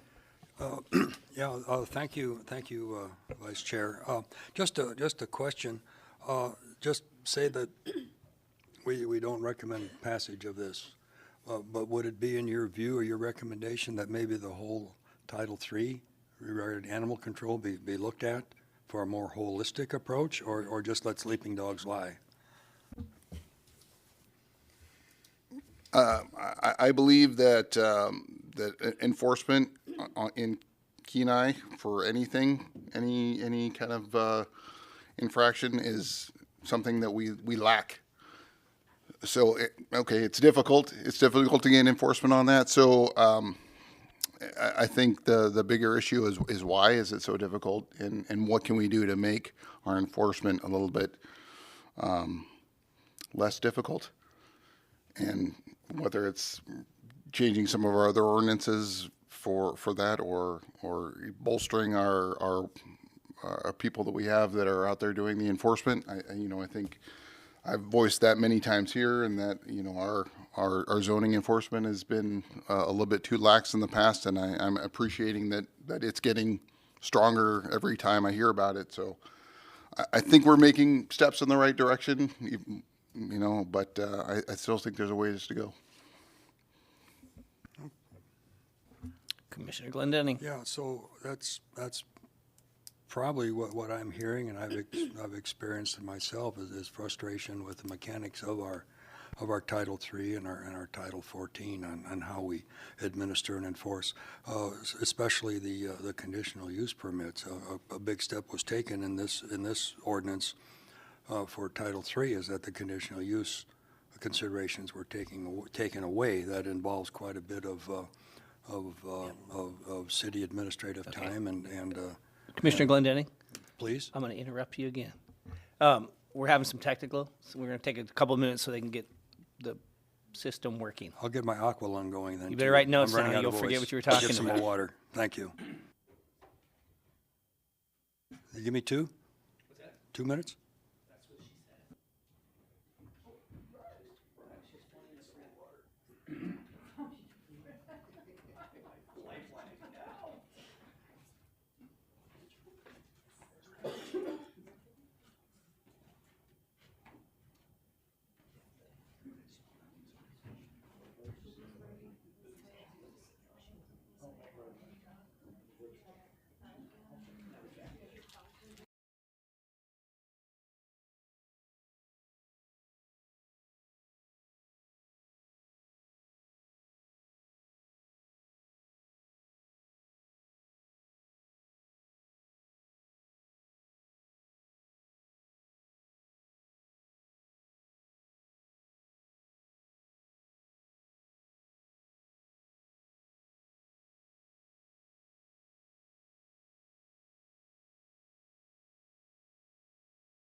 This is just a quick audio test for those on Zoom. Can you hear us?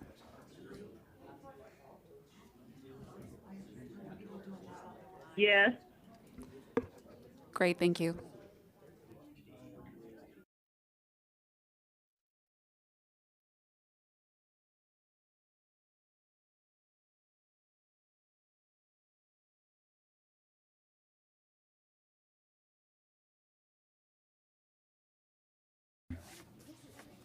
Okay, we're back on the record. Commissioner Glenn Denning.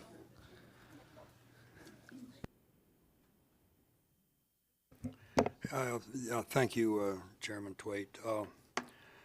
Yeah, I just rethought what I was trying to say, and that our vice chair exhibited the frustrations that we're having in our current process of enforcement of codes, covenants, Title III, Title 14.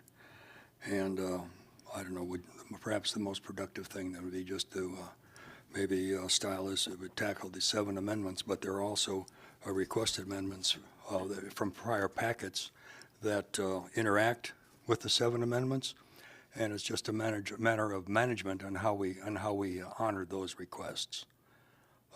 So that's my observation and concern, and I'll leave that in your firm hands to guide us through that. Thank you. I have a couple of questions for, I would assume probably the attorney. So, as it sits in Title III right now, when it's triggered only by an educational permit, seems like, again, that's the perfect place for it to go. When we start dealing with land use and zoning and stuff like that, it seems to be more of a Title 14 fit. Do we have anything that excludes or allows for it to be in both titles?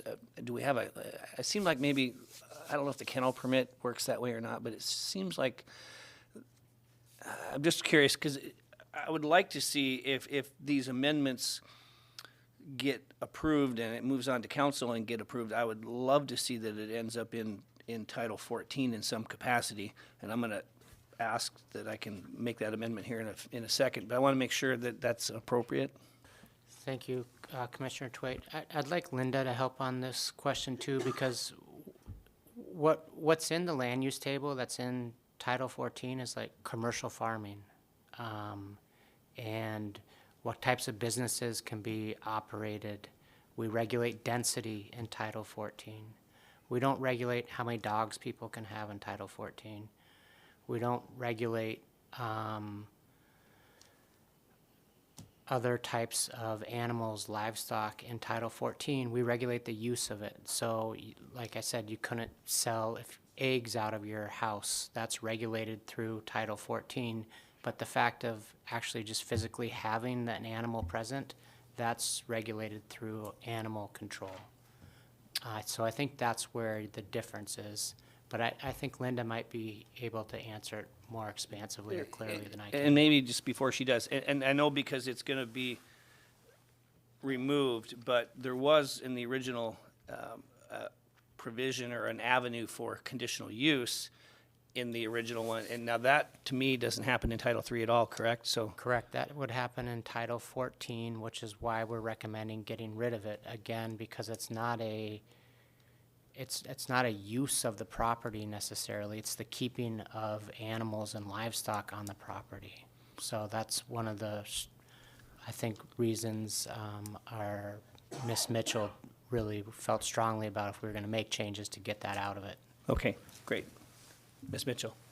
Thank you, Chair Twait. So in the land use table, as City Attorney Bloom mentioned, agriculture and farming is listed on there, and then there's a footnote that then tells you to go back to this code section 3.10.070. So then that's where you read and ask yourself, how does this apply? And it's not necessary to say commercial. It's then going through this section of code and saying, can I have livestock on my property? And this is where we refer back. So, and then same with kennels, boarding. It's a land use, and it's in our table, and it does refer back to Title III. And that's kind of how they relate when it comes to Title 14 and Title III. There is a minor reference of agriculture and farming or livestock and going back to Title III. But typically, that's intended for commercial use in our land use table, not necessarily as an accessory use. In this case, the intent of this ordinance is for an accessory because in that section of standards, it clearly says it a legally permitted principal use to be established. And usually in these rural residential, a dwelling unit is the intended primary use. Thank you for that. Okay, what I think, and it may spurn on many more conversations, it seems like we're getting to that point. I would like to, since we went through the exercise of coming up with these at the work session, I would like somebody to start moving these proposed amendments, and I don't know if Mr. Glendenning wants to start off since he's down there, and anyone else wants to jump in and take one, they can. But let's go ahead and address those if we could. Yeah, I'm willing to move some of these. Just that my point is that some of these, as we work through them, we should look back and see what Councilor Askins and Naxted invited us to consider for amendments also. Yep. Mostly the difference in the numbers of creatures and things like that. But Yep. if we can help me keep that in mind, I'll start moving these. Let me find page 56 here. Thank you.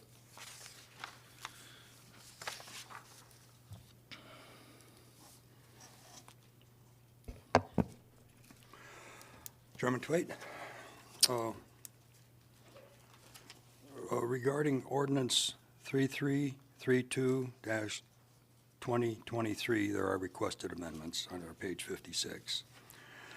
And the February 8th Planning and Zoning Work Session, the P&Z Commission requested the following amendments for recommendation to City Council on ordinance 3332-2023 be addressed, and these following amendments are carefully requested, beginning with motion 1.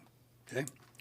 I move to amend section 1, paragraph C1 that reads, parenthesis 1, the keeping of chicken hens on lots less than 40,000 square feet will be subject to the standards in subsection K. New language. This allowance for the keeping of chicken hens does not permit commercial activities where otherwise prohibited or additional permitting or licensing is required. Do we have a second? Second? Second. All right. Any discussion on the proposed amendment? This one seems pretty straightforward. Commissioner Glendenning? Yes, it does. It had the allowance for keeping of chicken hens, and it talks about the commercial activities, and it talks about the prohibition or additional permitting licensing requirements, and you are correct, it is straightforward. I will be voting in favor of this amendment. Any other discussion? All right, please call the roll. Commissioner Woodard? Yes. Commissioner Costin? Yes. Commissioner Glendenning? Yes? Chair Twait? Yes. Vice Chair Halsted? Yes. Commissioner Fikes? Yes. Motion passes. All right. Next one. Commissioner Woodard. Motion 2, amendment section 1, paragraph H1 that reads, up to 4 chicken hens may be kept on lots of 24,000 square feet or less, which was the new part. A maximum of 12 chicken hens may be kept on lots with a permitted principal structure, and added 1 additional chicken hen is allowed for each additional 2,000 square feet of lot area. All right, do we have a second? Second? All right, discussion. And this might be as good a time as any, Commissioner Glendenning, if you wanted to refer to a couple of the councils, we could look at what their proposed changes are and decide whether we want to keep ours or incorporate. Let me see if I can keep this straight. We have suggestions from Counselor Askins and Naxted. Hold on one second. Sir, Ms. yes? Sainer. Thank you, Chair Twait, and I apologize if I missed it, but I do believe that on the motion, the language, a maximum of 12 chicken hens may be kept on lots, that language is intended to be stricken from this, so that if the recommended amendment goes through, it's up to 4 chicken hens may be kept on lots of 24,000 square feet or less with a permitted principal structure, and 1 additional chicken hen is allowed for each additional 2,000 square feet, is how the recommended amendment would read. Correct. And then maybe further clarification then, when it says maybe kept on lots, should it reference a square footage again there, or is? Thank you. The language that says may be kept on lots is proposed to be stricken from this. So that's already what's in there, so that would just come out as is? That's gonna come out. Okay, all right. Okay. Commissioner Glendenning. Excuse me, if I have this correctly, the Askins memo talks about a maximum of 6 chickens, and our motion is the number 4. Is that correct? With the added stricture of 24,000 square feet, do the two concepts conflict, or can we meld them into one? We can, I think, do whatever we want to do with them. We can either accept what we have, or we can have a debate on changing that number. Yeah, so they do conflict. Councilmember Askins is 6 chickens no matter what, and this ordinance, or this amendment, sorry, is 4 chickens with the potential for up to 12 chickens depending on additional square footage. So there is a conflict. You can make whatever recommendation you as Planning and Zoning Commission want, regardless of what Ms. Askin would like you to do. Not to be influenced by this paper in front of me. Okay, so then if something is to be changed, you have to amend the amendment? Correct. Okay, are we at that point, or are we? Yeah, we're having Okay, debate all regarding right. that amendment, so we can. Okay, I move to amend the amendment to amend section 1, paragraph H.1, that reads, a maximum of 12 chickens may be kept on lots in the rural residential RR zone, and a maximum of 6 chicken hens on lots in other allowed zones with a permitted principal structure. And we need a second. Second. Okay, discussion on that. Vice Chair Halsted. I don't think that's necessary. I like the way that we'd worded it ourselves. I don't think we need to amend this. I would not be in favor, or I would not be voting in favor of this. Okay, any other discussion? Commissioner Glendenning. Yeah, I like the idea of the variance of allowed numbers. It's not so strict as the four only, but we can vote this up or down and then move on. Thank you. All right, any other discussion? Seeing none, we'll call the roll.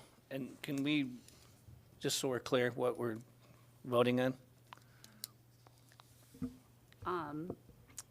So because I would like clarification as well, a maximum of 12 chicken hens may be kept on lots. So we are keeping that in instead of striking it, is that correct? And then adding in the RR zone? That's correct. And then, was there more to that? There And then was a maximum a maximum of 6. Right. Oh, okay, all right. So it's a maximum of 12 chicken hens may be kept on lots in the rural residential zone, and a maximum of 6 chicken hens on lots in other allowed zones with a permitted principal structure. Okay. That is- right.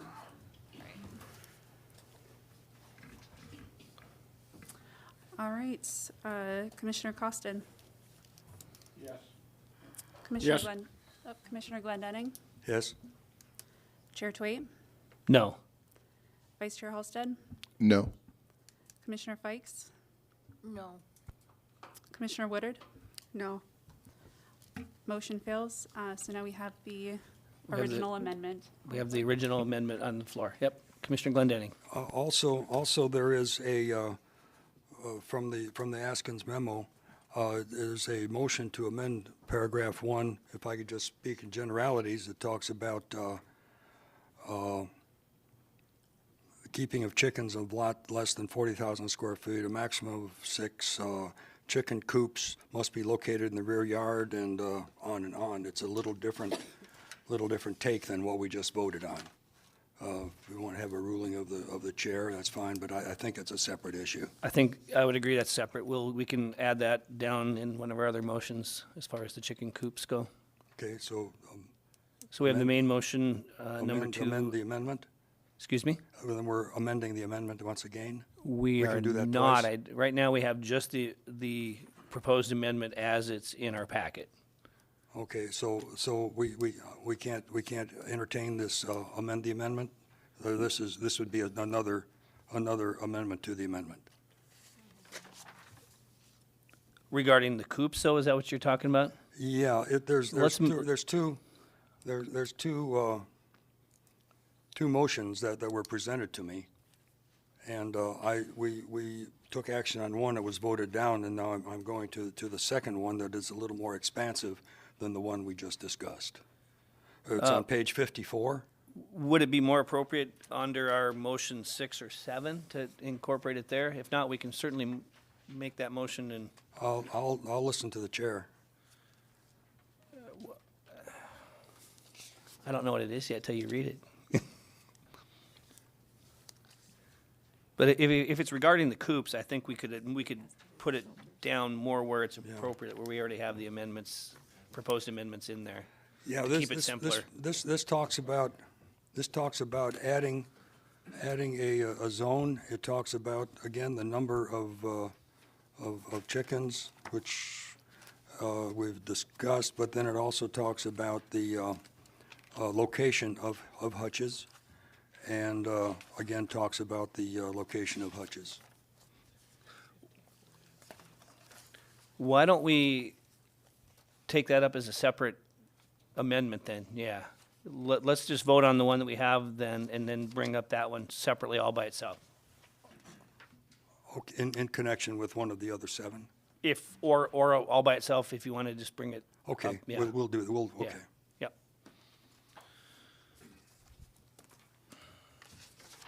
Okay, so if we have no more further discussion regarding motion 2 on the proposed amendment, which it appears we do not, we will go ahead and vote on that, please. Commissioner Glendenning. Okay, now we're on page 56 of our packet, and we're on motion number 2, and it talks about the numbers of chickens and all of this. Okay, I will be voting no on this. Chair Twait. Yes. Vice Chair Halsted. Yes. Commissioner Fikes. Yes. Commissioner Woodard. Yes. Commissioner Costin. Yes. Motion passes. All right. Commissioner Another Glendenning. motion?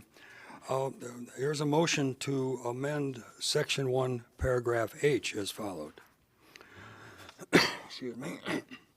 The keeping of chicken hens on lots less than 40,000 square feet is allowed except in the ALI district. This is the addition. RU, RS1, RS2, THS zoning district subject to the following standards. Amend section 1, paragraph 8.1 point that reads, a maximum of 6 chicken hens may be kept in lots with a permitted principal structure, and this is the difference between our previous amendment. And then there's another amendment, but that's not what we're discussing now. There's another proposed amendment. I'm on page 54.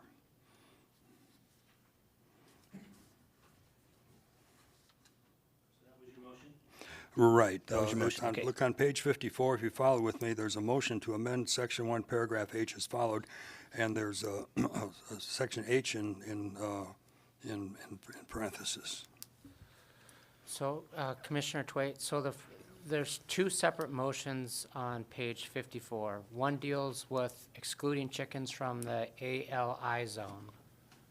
Then there's a separate, and this is a memo from Henry Nackstead. This, And so, right. Then the second part you read in conjunction with the first, that limits the number of chickens. That was my mistake. Okay. Because you've already taken action on limiting the number of chickens. Right, and that's why my voice was questioning when I read it. Okay, sorry, I missed that. Yeah, no, it's little theater. So the motion is to add the LIA, which is the Airport Light Industrial Zone, from the exclusionary zones from the keeping of chickens. That would be the clean way to do it. Okay. Correct. Okay. And we need a second. Second that motion. Second. Okay. Discussion on that proposed amendment. Commissioner Glendenning. I think Councilor Nacksted's observation is correct. We can't have chickens running across the runways, and so that's true. But also maybe improvidently encompasses some people that, as pointed out in previous testimony, that may live in a strictly rural area with lots of trees and square footage that may be included in the ALI district. If we could maybe have just a clarification of that, please, as part of my question, my discussion. Ms. Mitchell. In other words, is the ALI all airport, or does it include some rural, some residential area too? Ms. Mitchell. Thank you, Chair Toy and Commissioner Glendenning. As far as I'm concerned, ALI, Airport Light Industrial, should not have any residential. Okay. So I believe we were looking at the wrong part of the map. I believe Councilmember Winger might be Zone RS, if I'm looking at the map That's correctly. my understanding. I just, since it was averred, I would raise it. Thank you. You're welcome. All right, any other discussion regarding that language? Commissioner, or Vice Chair Halsted. Yeah, I think I would just, with the understanding that that is a commercial-only area and there would not be residential on there, I don't see a problem with having that restriction in there. And I would be voting in favor of it. Okay, any other discussion? Seeing none, please call the roll. Chair Twait, Yes. Vice Chair Halsted, Yes. Commissioner Fikes, Yes. Commissioner Woodard, Yes. Commissioner Costin, Yes. Commissioner Glendenning. Yes. Motion passes. Okay. Commissioner Glendenning. Yes, there's one more amendment I find on page 54. And there's a suggestion here that we amend section 1, paragraph H.3 and H.4 that reads, says para 3 here. I'll read directly from this letter. Chicken coops, hutches, or other fully enclosed shelters, new language, must be located in the rear yard and must have a minimum setback of 15 feet from the side yards, 10 feet from the rear yard, and 25 feet from residential dwellings on neighboring lots. Next paragraph. Para 4. Fences, corrals, pens, or similar containment structures must, new words, be located in the rear yard and have a minimum setback of 15 feet from the side yards, 10 feet from the rear yard, and 25 feet from residential dwellings on neighboring lots. Just a point of order, if you were following me, there's deleted language which I did not include in the motion. Second? I would second that. All right, discussion. Commissioner Glendenning. Yeah, this is an idea that we fleshed out in one of our previous meetings or work sessions about basically limiting the chickens to the rear yard and having the setbacks to the side of dwellings and whatnot, and I will be in favor of this. Is this, I was going to say, is this the appropriate place then? I believe when we had that discussion, we were talking about as the rear yard, it was the back of the house, residence, facade, however that was worded. Our planner had a word of art describing the back of the structure, and it escapes me now. It was so elegant. I think it was facade. It was beyond my comprehension. So do we want to add that in there to further clarify the rear yard? Ms. Mitchell. Thank you, Chair Tate and Commissioners. So that's a definition in the zoning ordinance that a rear yard starts at the rear building facade to the rear lot line. So that's a definition we already have. Okay. Okay, so we're squared good. up with that then. Yep, sounds like it then. Okay, good. Thank you. Okay, we got a motion and a second. Commissioner Costin. Before we second, I want to take a look at this again, because if I look at the original code, the setback for the side yard from the existing code is 25 feet. Now, with this amendment, it's 15 feet. Why do we allow a shorter setback? My concern would be in side yards, in a backyard, what do you have with a young family? You have kids playing in the backyard, so we're narrowing that distance somewhat, so I'm a little concerned with that change in the setback. When it should be, I don't see why we're going from 25 to 15. Ms. Mitchell. Thank you, Chair Toy and Commissioner Costin. So the original ordinance as it stands is intended for lots 40,000 or greater. That's why the setback is greater. So with this ordinance, these are for lots less than 40,000 square feet. So it, just to be mindful that these lots are smaller, we're accommodating for the setback that's a little bit less. So the intent of the ordinance of 25 feet are for lots 40,000 and greater. And the minimum setback that's in here is consistent with most building setbacks in the zoning districts. So that's the reason why it's reduced, is because this is intended to address lots that are smaller.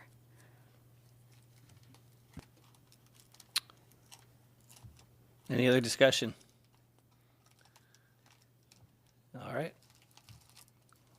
We'll call the roll on that, please. Vice Chair Halsted? Yes. Commissioner Fikes? Yes. Commissioner Woodard? Yes. Commissioner Costin? Yes. Commissioner Glendenning? Yes. Chair Tweet? Yes.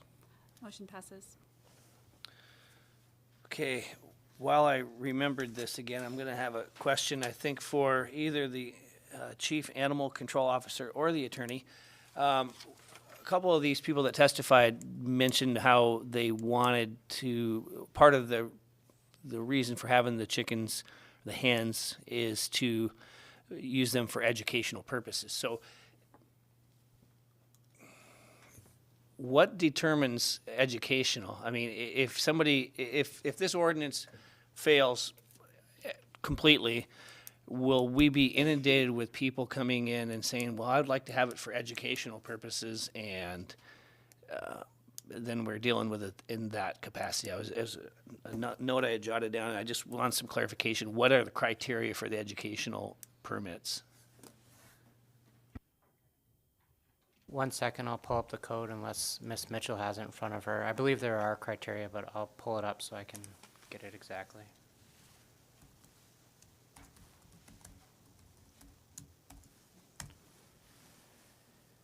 I have to do this stupid thing.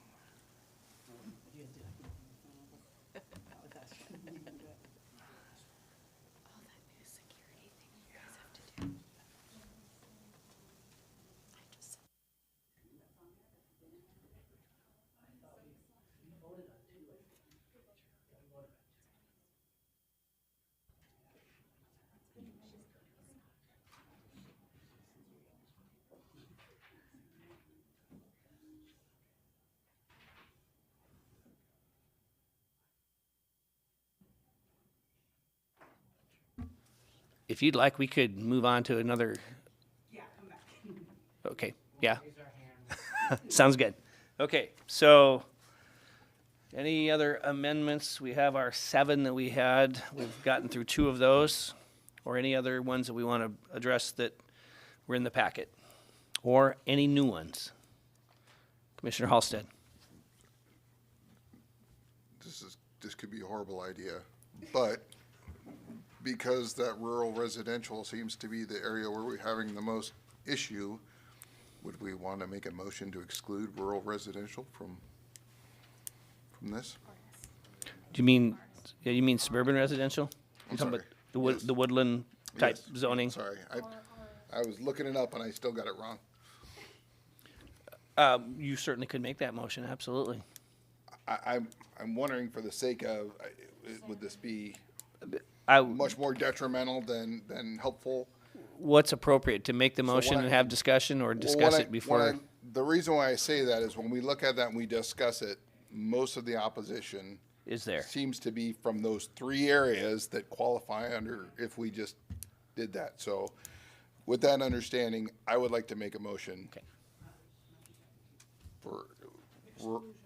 for exclusion of rural Suburban residential. Suburban residential. RS. I second that. Second it. Second, okay. Discussion. Commissioner Glendenning. Could we have a rendition on our reader board that would show the affected zones? I think we did have. Yeah, I believe there's a map that would, in the. It was a color, yeah. Blue, maybe? I didn't see a color blue in my, If you pull up your packet here, I was What looking at page? it. Let's see. If we were looking at the second page, which says page 44. That might not be as good. Yeah. Yeah, it's not gonna do, that doesn't quite, I just have 3 colors on my page. Yeah, I guess I'm not seeing the correct page on this one, but there was one that showed the 3 kind of Ms. Mitchell, major do we have that areas. map up, that we can show the suburban residential zone? It I- is I there. know it's a little bit hard to correct, but on that zoning map, everything in the dark blue is the RS zone. So unfortunately, I don't have a screenshot of it, but We could go on a field trip. yeah, I Go think look that's at it. probably the easiest right now, instead of trying to pull that up and further affect the technical difficulties that we may impede on. So if we want to take a step down and take a look at it. We can do that. Do we keep this going, or do we shut at ease? All right, we'll take 2 minutes. Go down there and look at your suburban residential zone.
Okay, so we're back on the record. I know they have an answer for us, but I think we should handle this proposed amendment that we have before us now. So let's talk about that. Any discussion regarding the excluding the suburban residential zone? Commissioner Glendenning. Yeah, are all of the subdivisions in the suburban residential zone, are they equal in, how can we say, lot size? Of appearance of neighborhood? Well, I mean, because that's the discussion that I hear from my neighbors in Woodland. It's, you know, it was first platted in, 67, a little smaller lots, more density, but over by where you live in little larger lots, little newer houses, maybe the same concerns do not apply. Would it be proper to call that Woodland, just Woodland? Well, you know, I think it's a good discussion to have, but because I think there's even some lots in Woodland that are 20,000 square feet. So it's worthy of a discussion, because I don't think if we just say suburban residential zone, there are some 20,000 square foot lots that probably should be appropriate if we're worried about size, that those lots should, and Councilmember Winger, if she's in that zone and has an acre plus, then, I mean, I would think we'd be missing the boat a little bit by just painting that big broad brush. Yeah. Does this lend itself to the suggestion that we further investigate Title III and drill down through it to make sure that we're not disadvantaging anybody just because of lot size and their specific location where they are, in connection with those individuals who have smaller lot sizes in the same zone, same subdivision? Good discussion. You know, I mean, like I said, I think we could say suburban residential with the exception of lots over size, maybe. That's a little bit of housekeeping and a little bit of work to do, but that would be the best way to maybe King Solomon cut the baby in half and make everybody happy. I'm open for discussion, but Are we Ms. getting Mitchell? into a spot zoning type of situation? No, because we're not rezoning anything, so it wouldn't be doing that, I don't believe. Doesn't. Ms. Mitchell? So thank you, Chair Twait and Commissioner Glendenning. Just to give you some numbers when it comes to the RS zone. So I did do an analysis of it. So when it comes to the RS zones, for lots less than half an acre, there are 2,115 parcels within the RS zones less than half an acre. In less than a quarter acre, you have 1,122 lots. In pretty much general number of total of lots within this zone is 2,453. So it's almost split. Majority are less than half an acre. So I just wanted to give you some numbers there to give context. So out of the 2,453 lots in the RS zone, 2,248 are less than 40,000 square feet. So if you exclude RS, you're pretty much excluding 90+% of the RS zone, because most of the lots are less than 40,000.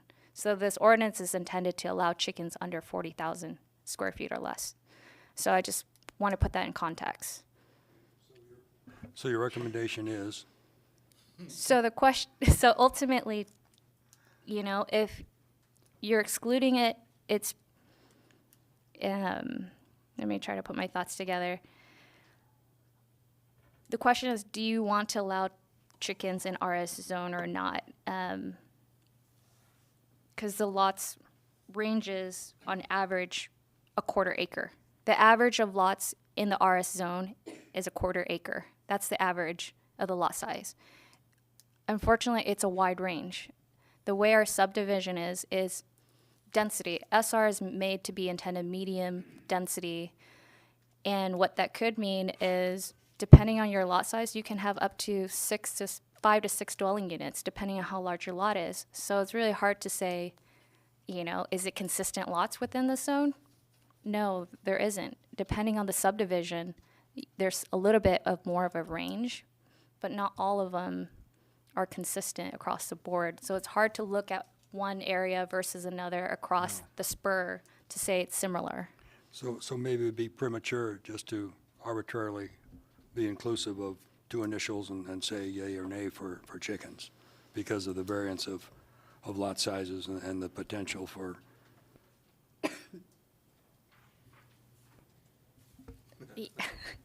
From a planner perspective, zoning is based on uses, and uses allows more higher intensity based on the zone or lower intensity.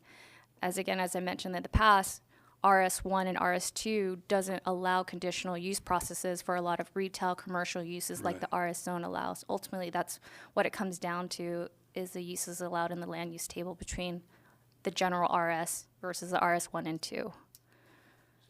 So a lot of our discussion is just driven on square footage of a lot. Is that right? Yes. Should that be our consideration, or should we? Potentially, because the smaller the lot, it could mean you're closer to your neighbor. The effects that you have on them is higher, and that's why most cities have a tier system. So it just varies on what you as a commission think is in the best interest of this community. Yeah, I think it's Commissioner Halstead raises an interesting proposition, but without really understanding who we're impacting, I don't know if I can, as it's presented as a broad brush, I don't know if I can support it. Maybe is there a way we could discuss it further, and it could be another ordinance, or just pass our discussion points on to council and give them time to sort it out? I think if we've exhausted every possibility Just on our about. own, then that would be, we would still vote it and let council deal with it. But I think we can still look at potentially finding a way that this works without excluding what we're trying to accomplish.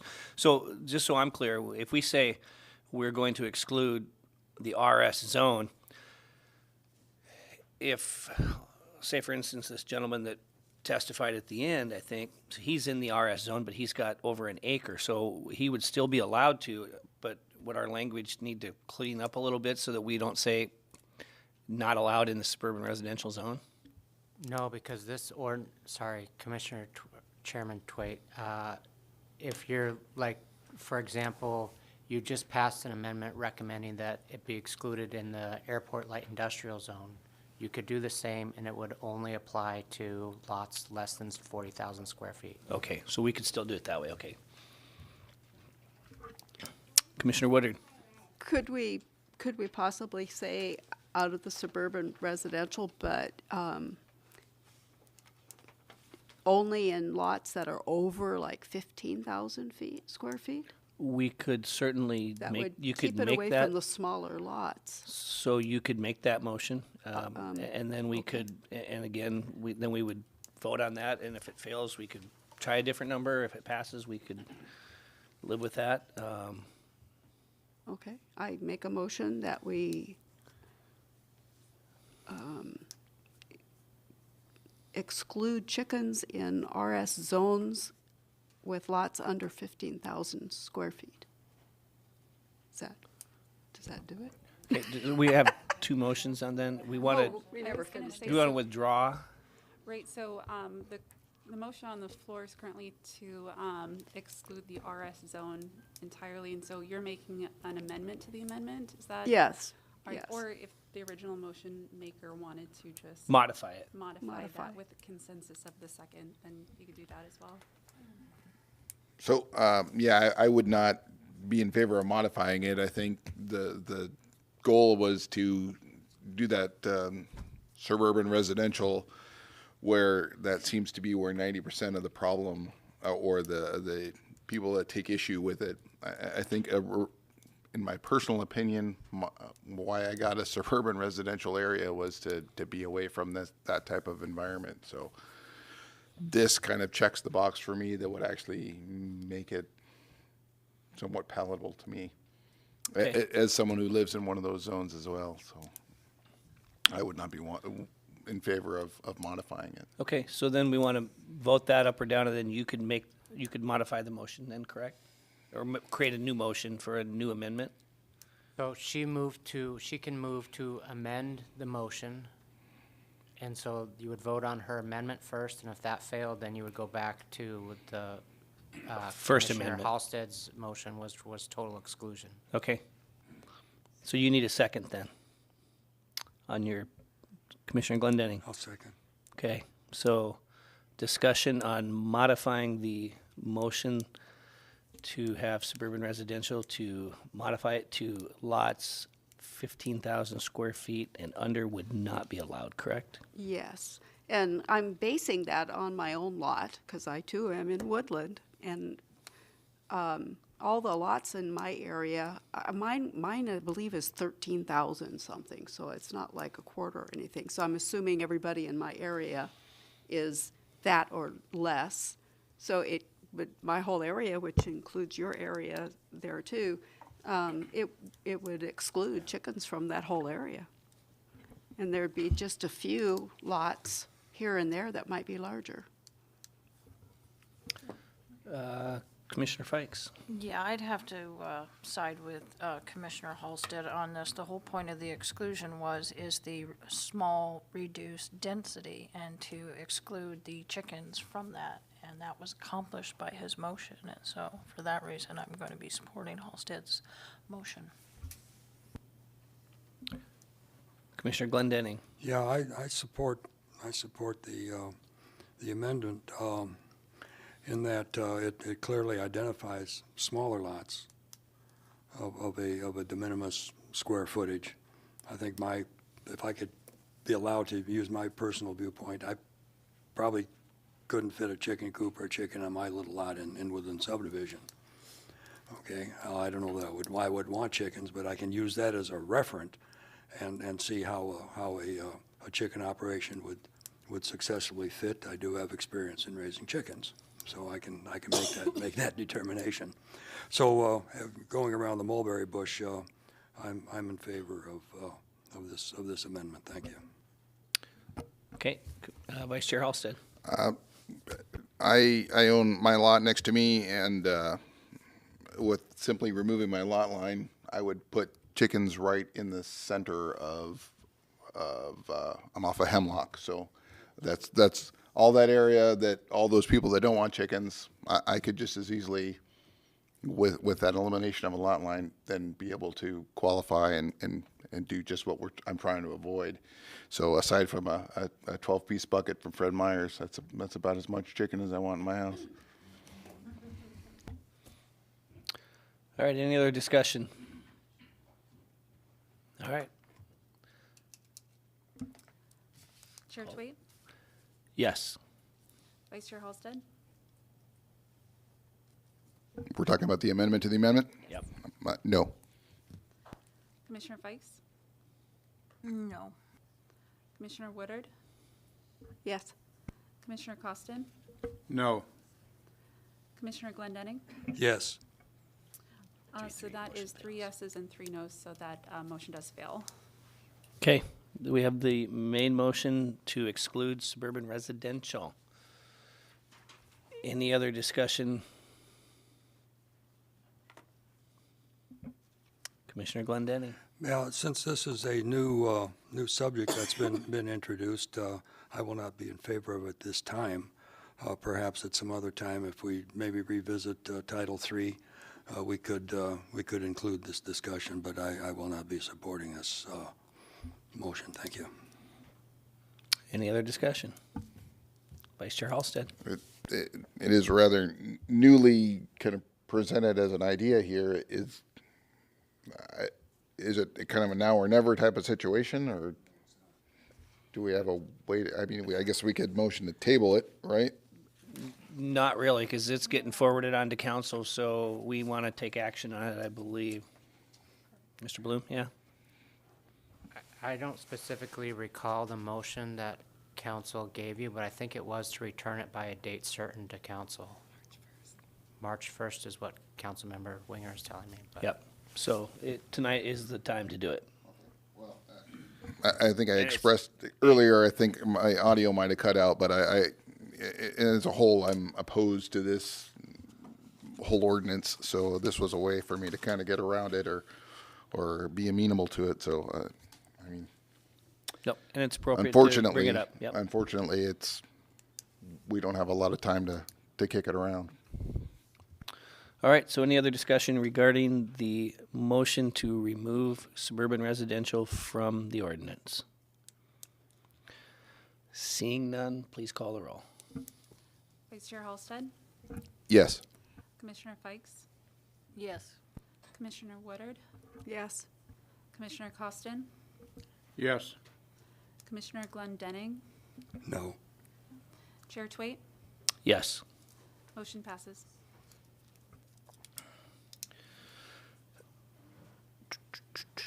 Okay, so again, if we can either come up with new amendments like we just did, proposed amendments, or we still have these 5 from our work session before us.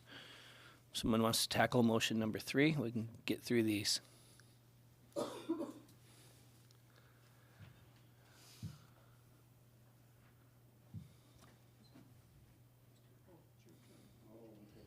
Commissioner Costin. So I'd like to discuss or move to discuss motion 3 amendment, section 1, paragraph H5 that reads, number 5, all shelters or containment structures must be constructed of durable weather-resistant materials, secured and kept in good repair. The siding and roofing must be constructed with solid and durable construction materials. Do we have a second? Second. Second. Any discussion? Seeing none, please call the roll. Chair Twait, Yep. I want you to know that, I want the commission to know, because we hear complaints about enforcement. We did our best, and especially Linda spent a lot of time, and I think she even consulted with you, Chairman Twait. But this is sort of a subjective requirement open to interpretation, so people might have different ideas of what's durable and et cetera. So if there's complaints about us not enforcing things, I just want the commission to understand that this is somewhat as open to interpretation. Thank you with that. And if I could, well, go ahead. Just a question, would the existing standard of outlying buildings within the subdivision, would that be the standard? In other words, sheds or machine sheds or whatever, would that be a good standard to apply to these chicken coops? Something that we would keep our wheelers and chainsaws in that already exist under code? Mr. Bloom. I'm not sure. I'm not clear. What you mean by a shed? You mean say they have to be kept in a shed? No, I'm just saying existing things that are now. We don't really have a standard. We don't really have a standard for outbuildings, do we? No, we don't. Other than if they're a certain size, they have to meet building code, but not as far as siding. I'm not saying this is a bad amendment to make. All I'm saying is that when you talk about us not enforcing things, you may have a different opinion than our animal control person does as to what's durable siding.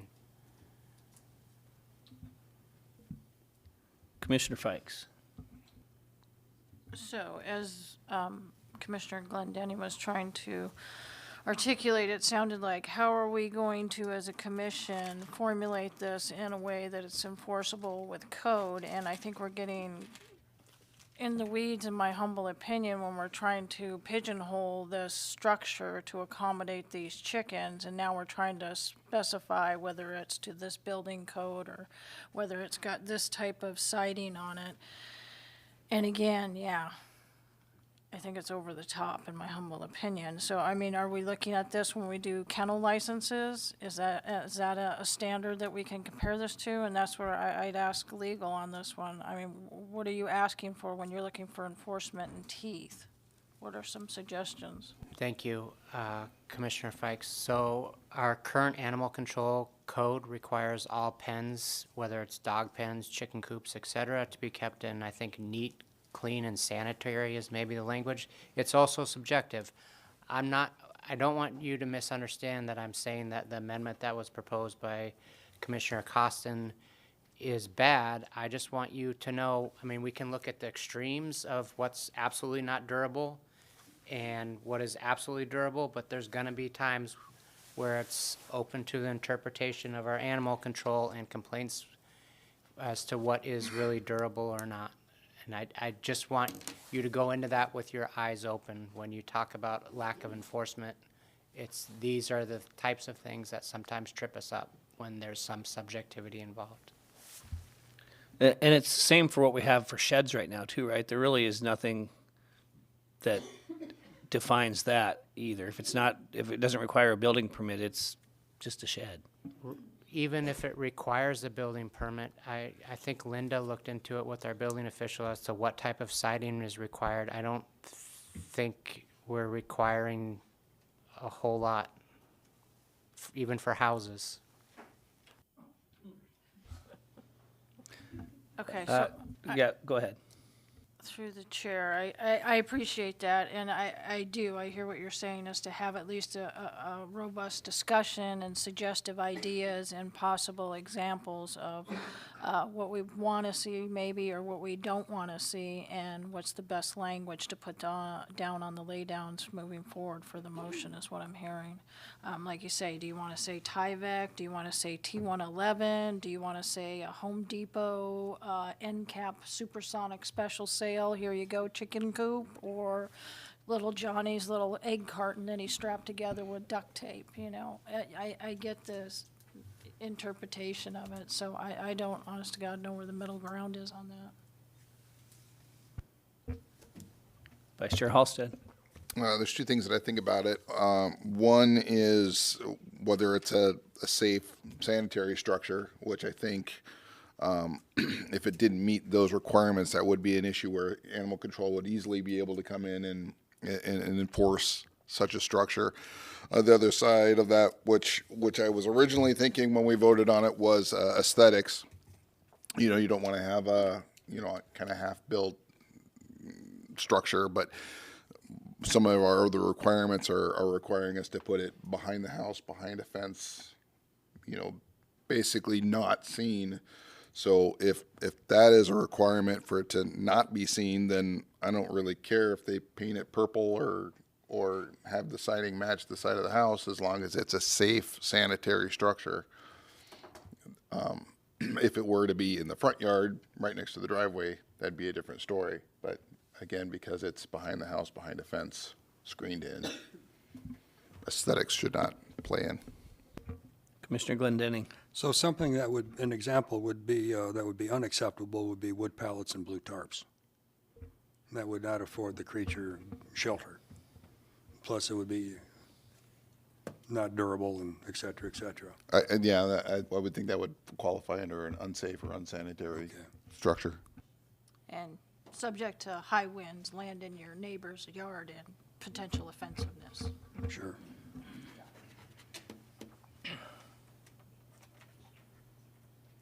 Okay, we have a motion, and we were ready to vote a while ago. Any other discussion? Vice Chair. So I guess to clarify my other statements, I don't think we should amend this amendment that's on the table here, other than what the verbiage that's already in there, I think is sufficient to meet what we're looking for as far as requirements. Okay, let's call the roll, please. Commissioner Fikes? Yes. Commissioner Woodard? Yes. Commissioner Costin? No. Commissioner Glendenning? Yes. Chair Tweet? Yes. Vice Chair Halsted? Yes. Motion passes. All right, motion number 4. Vice Chair Halsted's up to read this one.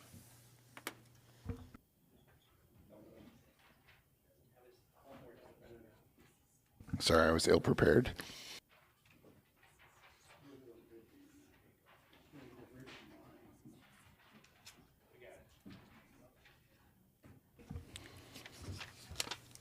I move we amend Section 1, Paragraph H by adding a new line that reads, "All feed for chickens must be stored securely to prevent access from rodents and other non-domestic animals." Do we have a second? Second. Commissioner Glendening seconds. Any discussion? I think it's pretty straightforward. I think we all agree that we don't want to add to any kind of undue wildlife exposure, so I think it's pretty self-explanatory. Okay. I agree. All right. Any other discussion? Call the roll, please. Commissioner Costin, Yes. Commissioner Glendening, Yes. Chair Tweet, Yes. Vice Chair Halsted, Yes. Commissioner Fikes, Yes. Commissioner Woodard, Yes. motion passes. All right. Vice Chair Halsted. I move we amend section 1, paragraph H by adding a new line that reads, on lots 20,000 square feet or less, a registration for chicken hens must first be obtained from animal control prior to moving any number of chicken hens onto the property. The registration will require certification that all provisions of this title are complied with. Second. Second. Commissioner Glendening seconds. Discussion. And I will just. Yep. So the first order of business, I think, with that is to go to the second motion where we moved it at 24,000 square feet. So we could look at changing it to that number so that we would be consistent. So I would entertain someone make that motion. Commissioner Glendening. Thank you, Chairman Twait. This motion, excuse me. I'm losing my voice here. Amend section 1, paragraph H by adding a new line that reads 10, as suggested, it's lots 20,000 square feet or less. We have previously discussed that it would be 24,000 square feet or less. The proposal is to add 4,000 square feet to this motion. Thank you. Okay, second? Second. All right, any discussion on that? Seeing none, we'll call the roll on that, please. Commissioner Glendening, Yes. Chair Tweet, Yes. Vice Chair Halsted, Yes. Commissioner Fikes, Yes. Commissioner Woodard, Yes. Commissioner Costin, Yes. motion passes. Okay, main motion is amended on the floor, and I'll just throw this out as a discussion. Since we have excluded the suburban residential zone from this, is this one still as important as it would have been prior? Just for a discussion. I think, yeah, most of our issues resolved within that suburban residential area, so that it. Commissioner Glendening. Yeah, what we're presenting the council with is a menu.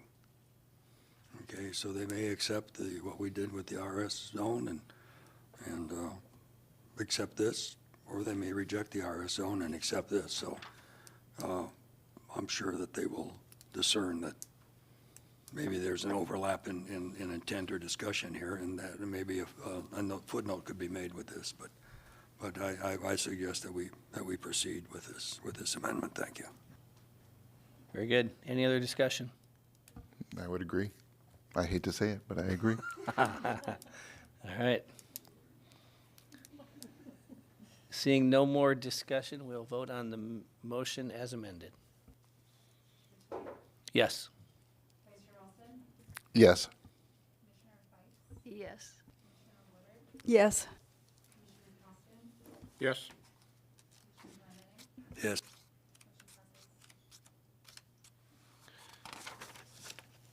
Okay, Vice Chair Halsted. I move we amend section 1, paragraph H by adding a new line that reads, chicken coops, hutches, or other fully enclosed shelters may not exceed 8 feet in height. Second. Second. Second. All right, any discussion? Seems pretty straightforward. You don't need a coop mahal. Commissioner Glendening. Yeah, if a prior storage shed now self-identifies as a chicken coop, but it's more than 8 feet tall, is it excluded? In other words, people have existing structures that they may want to repurpose into a chicken coop. And if it's 9 feet tall, does they have to modify it, or can they just use what they have? That's a point of discussion for me. Thank you. Yes, I'd like to speak on that through the chair. I agree. I've seen where people have taken Connexes or even old school buses and converted them and turned them into chicken coops or whatever. But for the extent of the ordinance, the way it was presented in keeping with the intent of low-density areas, I would say that we should keep it at the 8-foot rule. Any other discussion? Yeah, my Commissioner point, Glendenning. yeah, if something there's already 9 or 10 feet, and people are used to it, what's the difference if you have a chainsaw in it or a chicken? One clocks, the other one doesn't. Ida McCullough. Commissioner Fikes.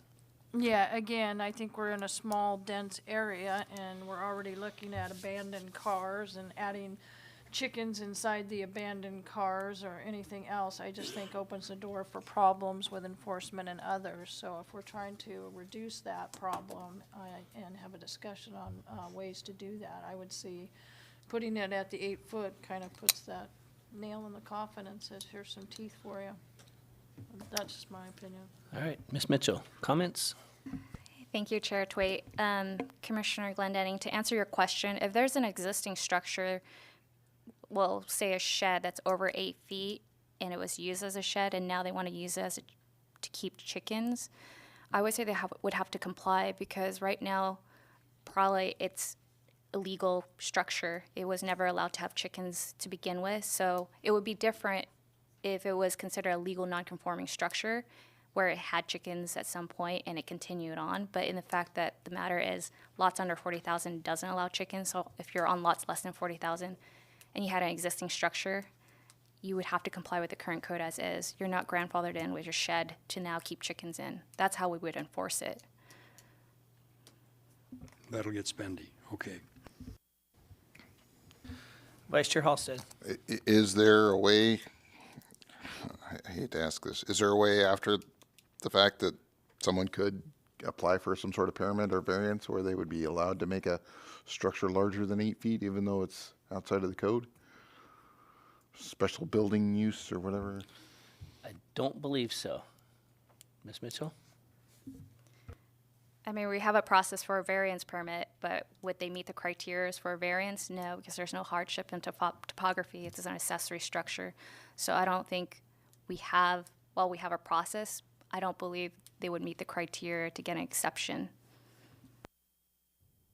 And again, if it's in Title III, that still is an option for a variance, even if it's, yeah, so it wouldn't even be an option, correct? Correct, Chair Twait. There is not a variance option because if we're removing the conditional use, which the intent when it was written in the ordinance says a relief of the ordinance, while it was not appropriate to be there, that's why we're removing it, because we shouldn't be allowing a variance of this nature of the small structure shed. Because if you're asking me if someone wanted to build an accessory structure larger than what's allowed, I mean, in our accessory structure, it doesn't explicitly say, hey, you want relief from this section, apply for a variance. So I don't think it would be appropriate to apply it here. Thank you. All right, so we have the motion before us, not to exceed 8 feet in height. Any other discussion? All right, seeing none, call the roll. Please. Commissioner Fikes? Yes. Commissioner Woodard? Yes. Commissioner Costin? Yes. Commissioner Glendenning? No. Chair Tweet? No. Vice Chair Halsted? Yes. Motion passes. All right, down to motion 7. Vice Chair Halsted. I would like to make a motion to amend Section 1, Paragraph H by adding a new line that reads, all enclosures, coops, hutches, pens, and Appurtenances for chicken hens must be fully screened from public view and neighboring properties with fences, walls, obstructions, or natural screening not less than 6 feet in height. Do I have a second? Second. Second. Discussion. Commissioner Glendenning, why you can still speak. Yeah, why are we screening a 1-foot chicken with a 6-foot fence?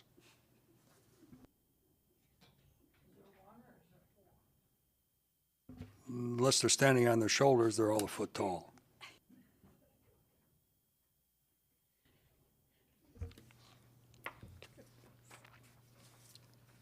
Any other discussion? There was a lot of complaints that were testimony by residents in the community that they wanted to be obscured. They didn't want to be bothered with that burdensome view. So whether the bird needed that or livestock needed that wasn't the intent of it. The intent of it was to satisfy the complaints from those that testified in the community that they didn't want to see it. Commissioner Glendenning. Yes, this is a poison pill amendment. All right, I mean, people have 4 chickens, and they're going to invest hundreds and hundreds of dollars in fences. Okay, this is not reasonable. It's not even in the realm of normalcy to consider this. What we can do is we can include other creatures, you know, that maybe have to be screened. I believe in animal rights. But I don't think a husky dog has more rights than a chicken to be viewed or seen. I don't think there's anything obscene about a chicken that has to be hidden. I don't get the thrust of this argument, and it's going to be an undue expense to the owner of the 4 chickens, whether they stand on their shoulders or not. Thank you. It's after 10 o'clock, isn't it? Any other discussion? Vice Chair Halstead. Yeah, I would think that, again, the goal was to kind of maintain the integrity of the neighborhood or the surrounding neighborhood. And, yeah, I think if I had my choice, I would say that, you know, you're screening in not only the chicken, but if they're digging up the yard or making a mess or doing anything else, I think, you know, that, and again, we're talking about the you know, in our other motions or other amendments where we're talking about whether that coop should look a certain way or be covered or painted to match the house or whatever, you know, if we're gonna put it back there, that and screening it in, that kind of prevents that from being a requirement. So yeah, there's there's a lot more, I think, mess or potential for mess with the chicken than there is with a. Commissioner Glendenning. Yes, in our code we have included fences, walls, obstruction, natural screening, and commercial properties, not housing, even duplexes. No matter what other activities occurred, I'm sure we can go through Woodland subdivision or elsewhere and see things that maybe need screening. And certainly not a chicken. 4 chickens is not an offense to the eye. I say that this is a poison pill amendment that would discourage raising and fostering of chickens, and that it would be an undue expense on someone that had a lot that had to provide a fencing of the quality that's described here. Thank you. Commissioner Fikes. Through the chair, I think what I was hearing from the community as far as testimony, and I think what the intent through the discussion was some kind of site obscuring. I, again, don't think it had anything to do with the habitat or the need of the animal. Again, you're asking for livestock and agriculture to be introduced into this zone.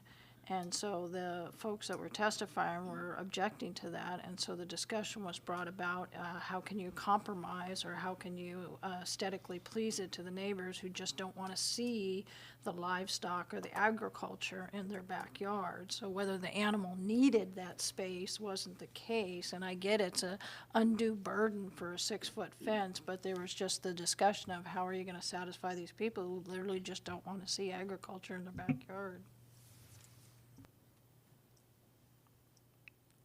Commissioner Glendenning. Yeah, in our definitions, it calls out the difference between chickens and livestock. Okay, and my colleague is referring to livestock. Chickens are small de minimis creatures that cluster around and basically hide all day unless they're after a worm. And I don't see where we have to have a great barrier built to protect someone's sense of decency or be offended by a view of a mere bird. Again, this is an undue expense for someone who would like to have 4 chickens, and I think this is very unreasonable and an undue expense, as I've said time and time again. This is a killer for any chicken anywhere in the town. Thank you. Anyone else? Yeah, I'll just give you my opinion on that. I think we've put some language in, and hopefully it would pass as to how and what the coop is going to look like in some capacity, that it's not going to be offensive to anyone's eye, I believe.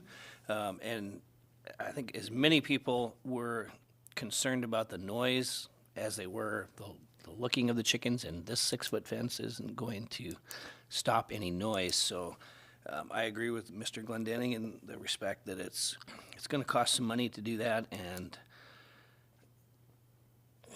I don't see it as being, in the big scheme of things, solving the bigger problem that people had for concerns. So I would agree that I'm not going to support this. So any other discussion? Call the roll, please. Commissioner Glendenning. No. Chair Twait. No. Vice Chair Halsted. Yes. Commissioner Fikes. Yes. Commissioner Woodard. No. Commissioner Costin. Yes. Okay, so that is 3 yeses and 3 noes, so motion fails. Okay, since they did all that work a long time ago about the educational criteria, let's get that out before us if we could. Okay, thank you, Chairman Twait. So the answer to that is issuing for keeping a livestock for educational or youth activities, such as 4-H, Future Farmers of America, or like Boy/Girl Scouts. That certainly clears up my concern on that. Thank you very much. Okay, that went through our amendments that we had worked on at the work session. Any other ones that anyone would wish to entertain, or any other comments, discussion? Vice Chair Halsted. Just again, to strongly voice my opposition in this matter, I don't think it's a good idea to have this ordinance at all. I think the restrictions that we put on there, that suburban residential, is a compromise that I think I'd be willing to concede to. But if that did not pass, then I would strongly urge that we did not approve this. So I don't know if there was a way we could go on record as saying that, or if that's heard, if I need to go to the city council meeting to make that statement as well. But that's about the only way I think I would be willing to concede. I think you just put it on the record. Anyone else?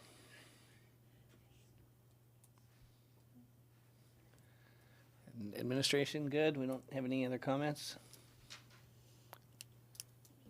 Ms. Sainer. Thank you, Chair Twait. So the motion that you guys made at the previous meeting was to recommend enactment with the condition that there was a work session scheduled and additional, there was another recommendation restriction to the backyard. I apologize. And then you did have a public hearing, you had a work session, and you had all of that. So the original recommendation was enactment. As a member of a body, as a resident affected, you could testify as a resident at the commission. There is, after having all the additional public testimony and additional information, there is, the commission, could make another motion to recommend enactment, and the vote on that could be recorded. By the time the minutes are done on this meeting will be gone. I mean, the council meeting is next week. They'll be taking action on it. So minutes capturing comments won't be available to them at that point. So the commission could make a motion to recommend enactment of the ordinance, and that vote would get forwarded in a memo at that point. With the amendments? Yes, with the amendments. With the amendments. Yes. Commissioner Glendenning. And, excuse me, and with an overview of our discussions, could that be captured from the recordings, or it would be unofficial minutes? Is that what you're saying? Thank you, through the chair. The council packet will finalize tomorrow and go out Friday morning. We will get a memo of the votes and the motions to them, but there will not be time to summarize this. That'll be captured in the minutes that will be produced at a later date. But if I may, Chairman Twait, Yes. Commissioner Glendenning, so your council liaison could provide a summary of what happened at this meeting for council during the discussion. Also, anybody else who's on Zoom or attended the meeting is welcome to provide their own personal summary as well. Commissioner Glendenning. Yeah, would staff assistants be available to a counselor to cogently bring the ideas forward, so she doesn't have to rely on her memory or scratching? If I was sitting over there, I would ask for the same consideration. Well, if I might, so I'm not clear exactly what you're asking. So the body's decision would be captured in the motion that's made. So your amendments and your recommendation, everything else is just an individual opinion of a council or of a commission member, right? And that's not what the council is not concerned what you as individual members thought. It's what you as a body passed. We have seen in some of our minutes that we approve that there's individuals who have made comments and made statements, and that's included in the record. And that will be included in the record after the fact. But again, your individual opinions as commissioners, how you voted individually, should not be relevant to the council. The only thing that's relevant to the council is what you decided as a body together. And the council is looking for the recommendations of the commission as a whole. So the recommendations that were forwarded via a motion and a majority vote are the ones that they're looking for to weigh in on at this point. The opinions of the body as a whole. Will the vote counts be included in the tally, in the memo to the council? I've been keeping track through the chair. Sorry. And just to further clarify what Ms. Sainer said, so if you choose to go next week and testify, you would be doing it as a citizen, not as a commissioner. And your testimony would reflect that, correct? Thank you. I will clarify that. Thank you very much. Yeah. You are correct. If you were to testify at the council meeting next, you would preface your comments with, I am testifying as a citizen, not as a member of, not representing the commission that I am a member of. Commissioner Glendenning. Counterpoint, could a counselor come before us and say, I am not testifying as a counselor, but as an individual in any matter that we're discussing? Through the chair, thank you. They could, as a council member who confirms your appointments and has authority over your body, it's not recommended, but we can't tell them they can't testify. Okay, yeah, thank you. I recall many instances where we've had joint work sessions and discussed matters freely amongst ourselves without inhibition. So thank you for your comments. Thank you, through the chair. With a joint work session, it's been noticed and published as a joint work session between two bodies who are, that's why we have the joint work sessions, and the public are invited to watch that conversation. Okay, so we have the main motion as amended to enact or to forward our recommendation of approval. Thank you, through the chair. There was no primary motion. We took the amendments one at a time. So if an additional motion to recommend enactment with the proposed amendments. Correct. Okay. So that is what we're looking for, that final motion. Vice Chair Halstead. I would like to make a motion to recommend the enactment with the proposed amendments. And do we have a second? Commissioner Glendinning seconds. Any discussion? Seeing, what do you have? Nope. All right, seeing none, please call the roll. Vice Chair Halstead? Yes. Commissioner Fikes? No. Commissioner Woodard? I think I'm confused on what we're voting on. Are we voting? This is the big picture. This is the big This picture, is whether the or not- ordinance okay. as we got No. it to begin with. Okay. No? Commissioner Costin? Yes. Commissioner Glendinning? Yes? Chair Twait? Yes. The motion passes. Okay. We'll quietly let those who would like to go home get up and leave. Appreciate everyone that has testified and spent hours in here over the last few meetings, so greatly appreciate that. No, these are so nice. All right.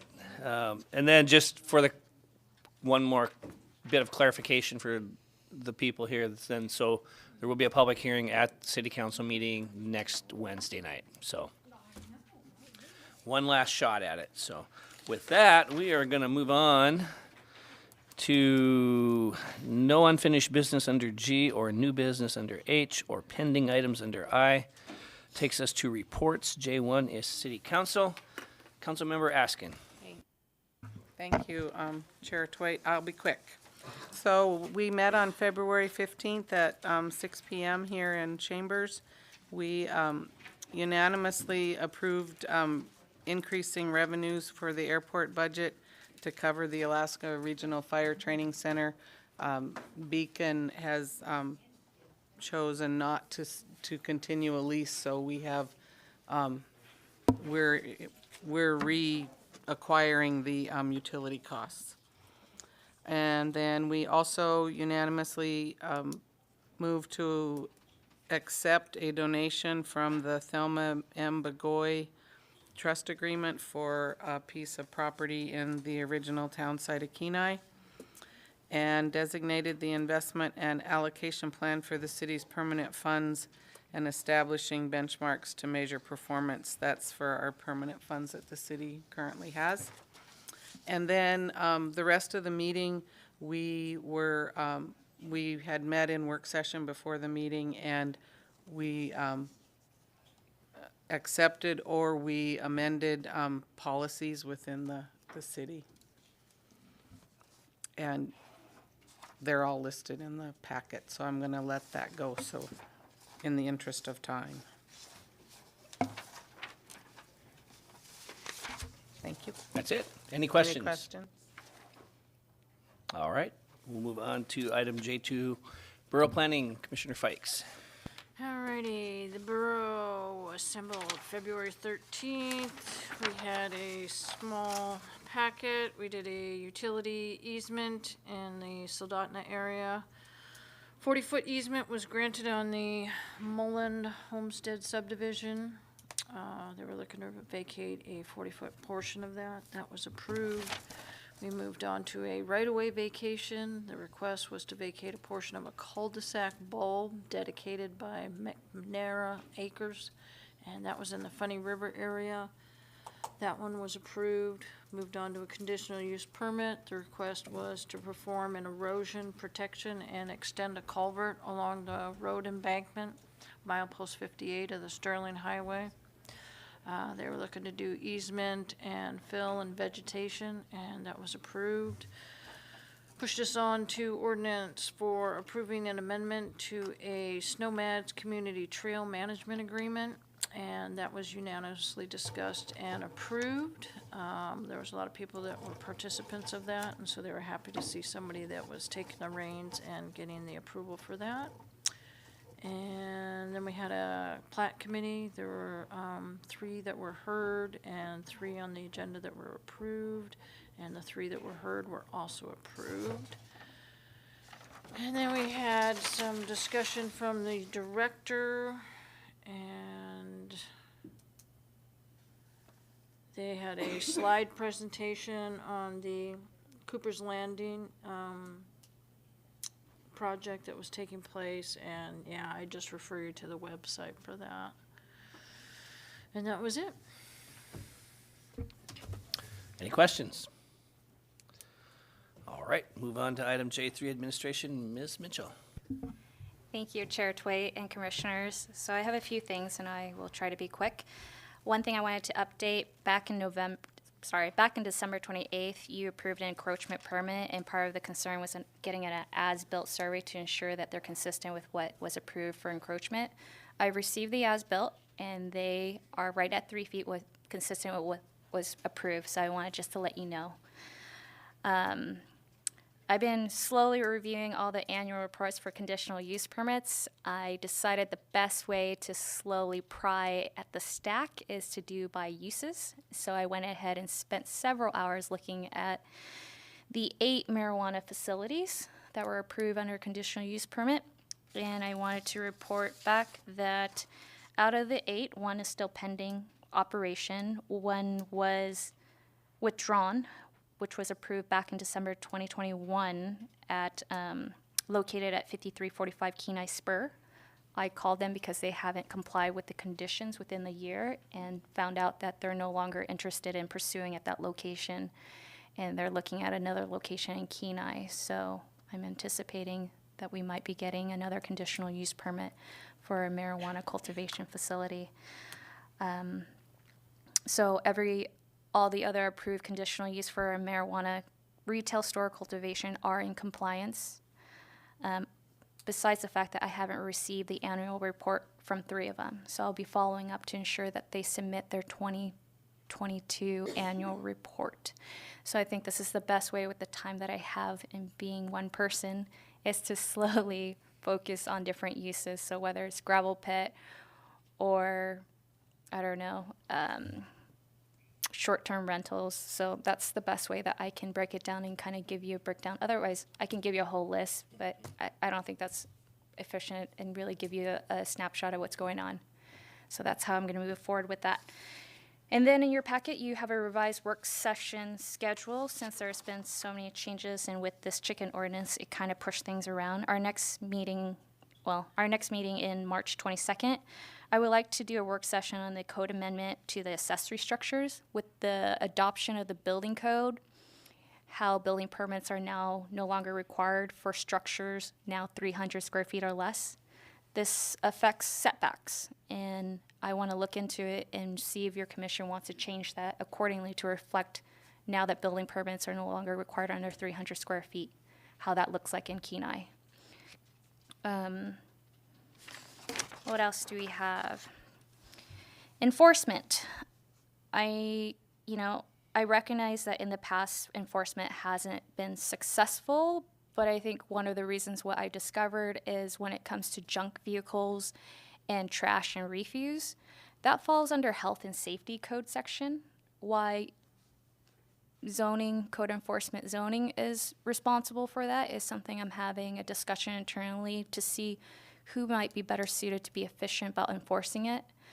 And so, because most of the active code enforcement are related to junk vehicles and debris and refuse and garbage, and if a police officer comes in, they can give them a ticket versus for myself, I'm just sending a notice and saying, hey, you're in violation. I don't really have a mechanism. I think a ticket speaks more volume. And so I'm just looking at better ways to move forward in addressing these things. And besides that, our list of code enforcement, unfortunately, is kind of stagnant with snow. I can't see a lot of things, so it's hard for me. As far as I can tell, it's clean. So I'm putting everything at a halt.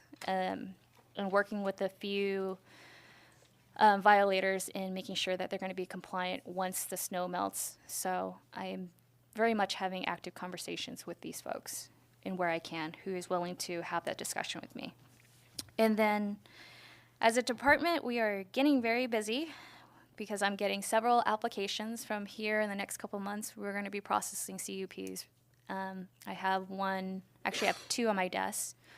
One of it is an addition to the assistant living off of Forest, the Aspen Creek. Know that that's coming. It's a big addition, renovation, and also a transfer of ownership. So that's coming down the pipeline. I'm working with the applicant right now on the design layouts to ensure that we're all fully compliant with fire and building. Because what I want is when projects come to your commission, that it's a finished project, that you don't see some changes and you're like, wait, I didn't see that. And so I'm really working to get a clean drawing, just like what you saw today with the variance permits. Hopefully better drawing so that you know what you're really approving.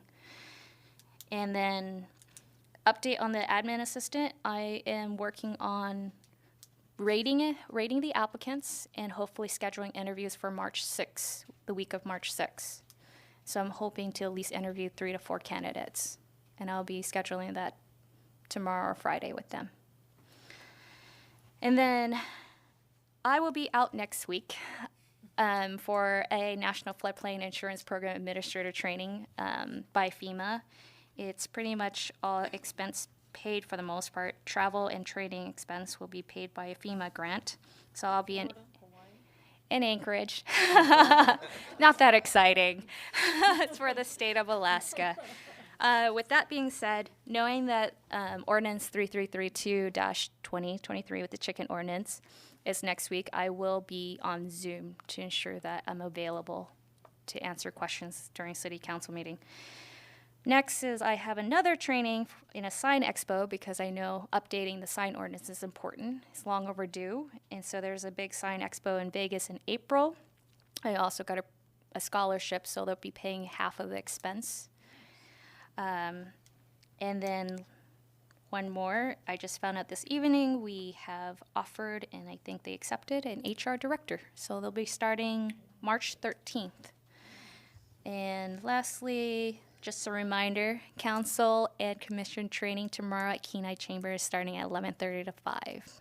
And that's all I have to report, and happy to answer any questions. Yes, go there for the free lunch. Any questions? Thank you very much. Additional public comments. We have an empty house. Informational items, none. Next meeting, March 8th. Comments and questions. Commissioner Glendenning. Thank you. Thank you, Chairman Twait. Yeah, we had some lively discussions, and we mostly stayed on point. I'm glad for that. There was just a interesting question about at the margin where the airport light industrial is and where residence is. I looked at the map, and I think the reference to where that dwelling is, I believe, is in a residential thing. And if we look in the airport manual, okay, it has very, very definitive fine drawings that that show exactly the definitions of the properties. And as usual, you are correct in saying that it's not, but 5% of me would say I'd look anyway. Commissioner Woodard. Well, if anybody is not in love with ranked choice voting, there is a meeting tomorrow night at Paradasos at 6 o'clock where you can go learn how to get rid of it and sign your name on the petition. I recommend anybody going. Very good. Commissioner Costin? So I would encourage everybody, at least take a look at your roof of your home and maybe your business with snow load. We've already had a few incidents in the area where we've had roofs collapse, and I guess in Anchorage, they had a fatality from a gymnasium where somebody was in the gym when the roof collapsed. So my grandson works for the Kenai Peninsula School District, and one of the areas that he was involved with a couple of years ago was one of the shops where the roof caved in on him there. So it's a pretty big deal. When I worked for Hillcorp, we had quite a few buildings over on our west side where we lost buildings because of the snow load. So. Yeah, and as the rain starts to come and wet those roofs a little more too, they're going to get heavier for a bit. So that's a good point. Right, and that's the old safety guy in me from my previous career, so I have to talk about that. And then at the same time, my hearing aid started asking me a few questions. I have no idea why. They turn on once in a while. Commissioner Halstead, or Vice Chair Halstead. I really appreciate the exchange with the group that we've got here. I think it's a very kind of sensitive area, and we definitely did our due diligence on this, and I appreciate, the comments and concerns from all of us here. So it was great to be a part of that experience. And I will be the one that's letting the air out of Mr. Glendenning's tires for the city council meeting, so he won't be able to make it. So. I'm gonna move into the ghost room. I There know you where that go, is. exactly. Commissioner Fikes. Yes, it's nice that we can spend as much time as we do discussing it and still come back with civility and stuff, so I'm greatly appreciated. We can all agree to disagree sometimes, but still accomplish the task. I would agree. I think we did a good job. We spent a lot of time on it, and I think we gave our best rendition of it to council, and they'll do with it what they want to do with it. And I'm sure some of it will change and some of it will stay the same. So appreciate everybody's hard work, especially our planning director who spent a ton of time on it as well. So with that, business complete. The meeting is adjourned.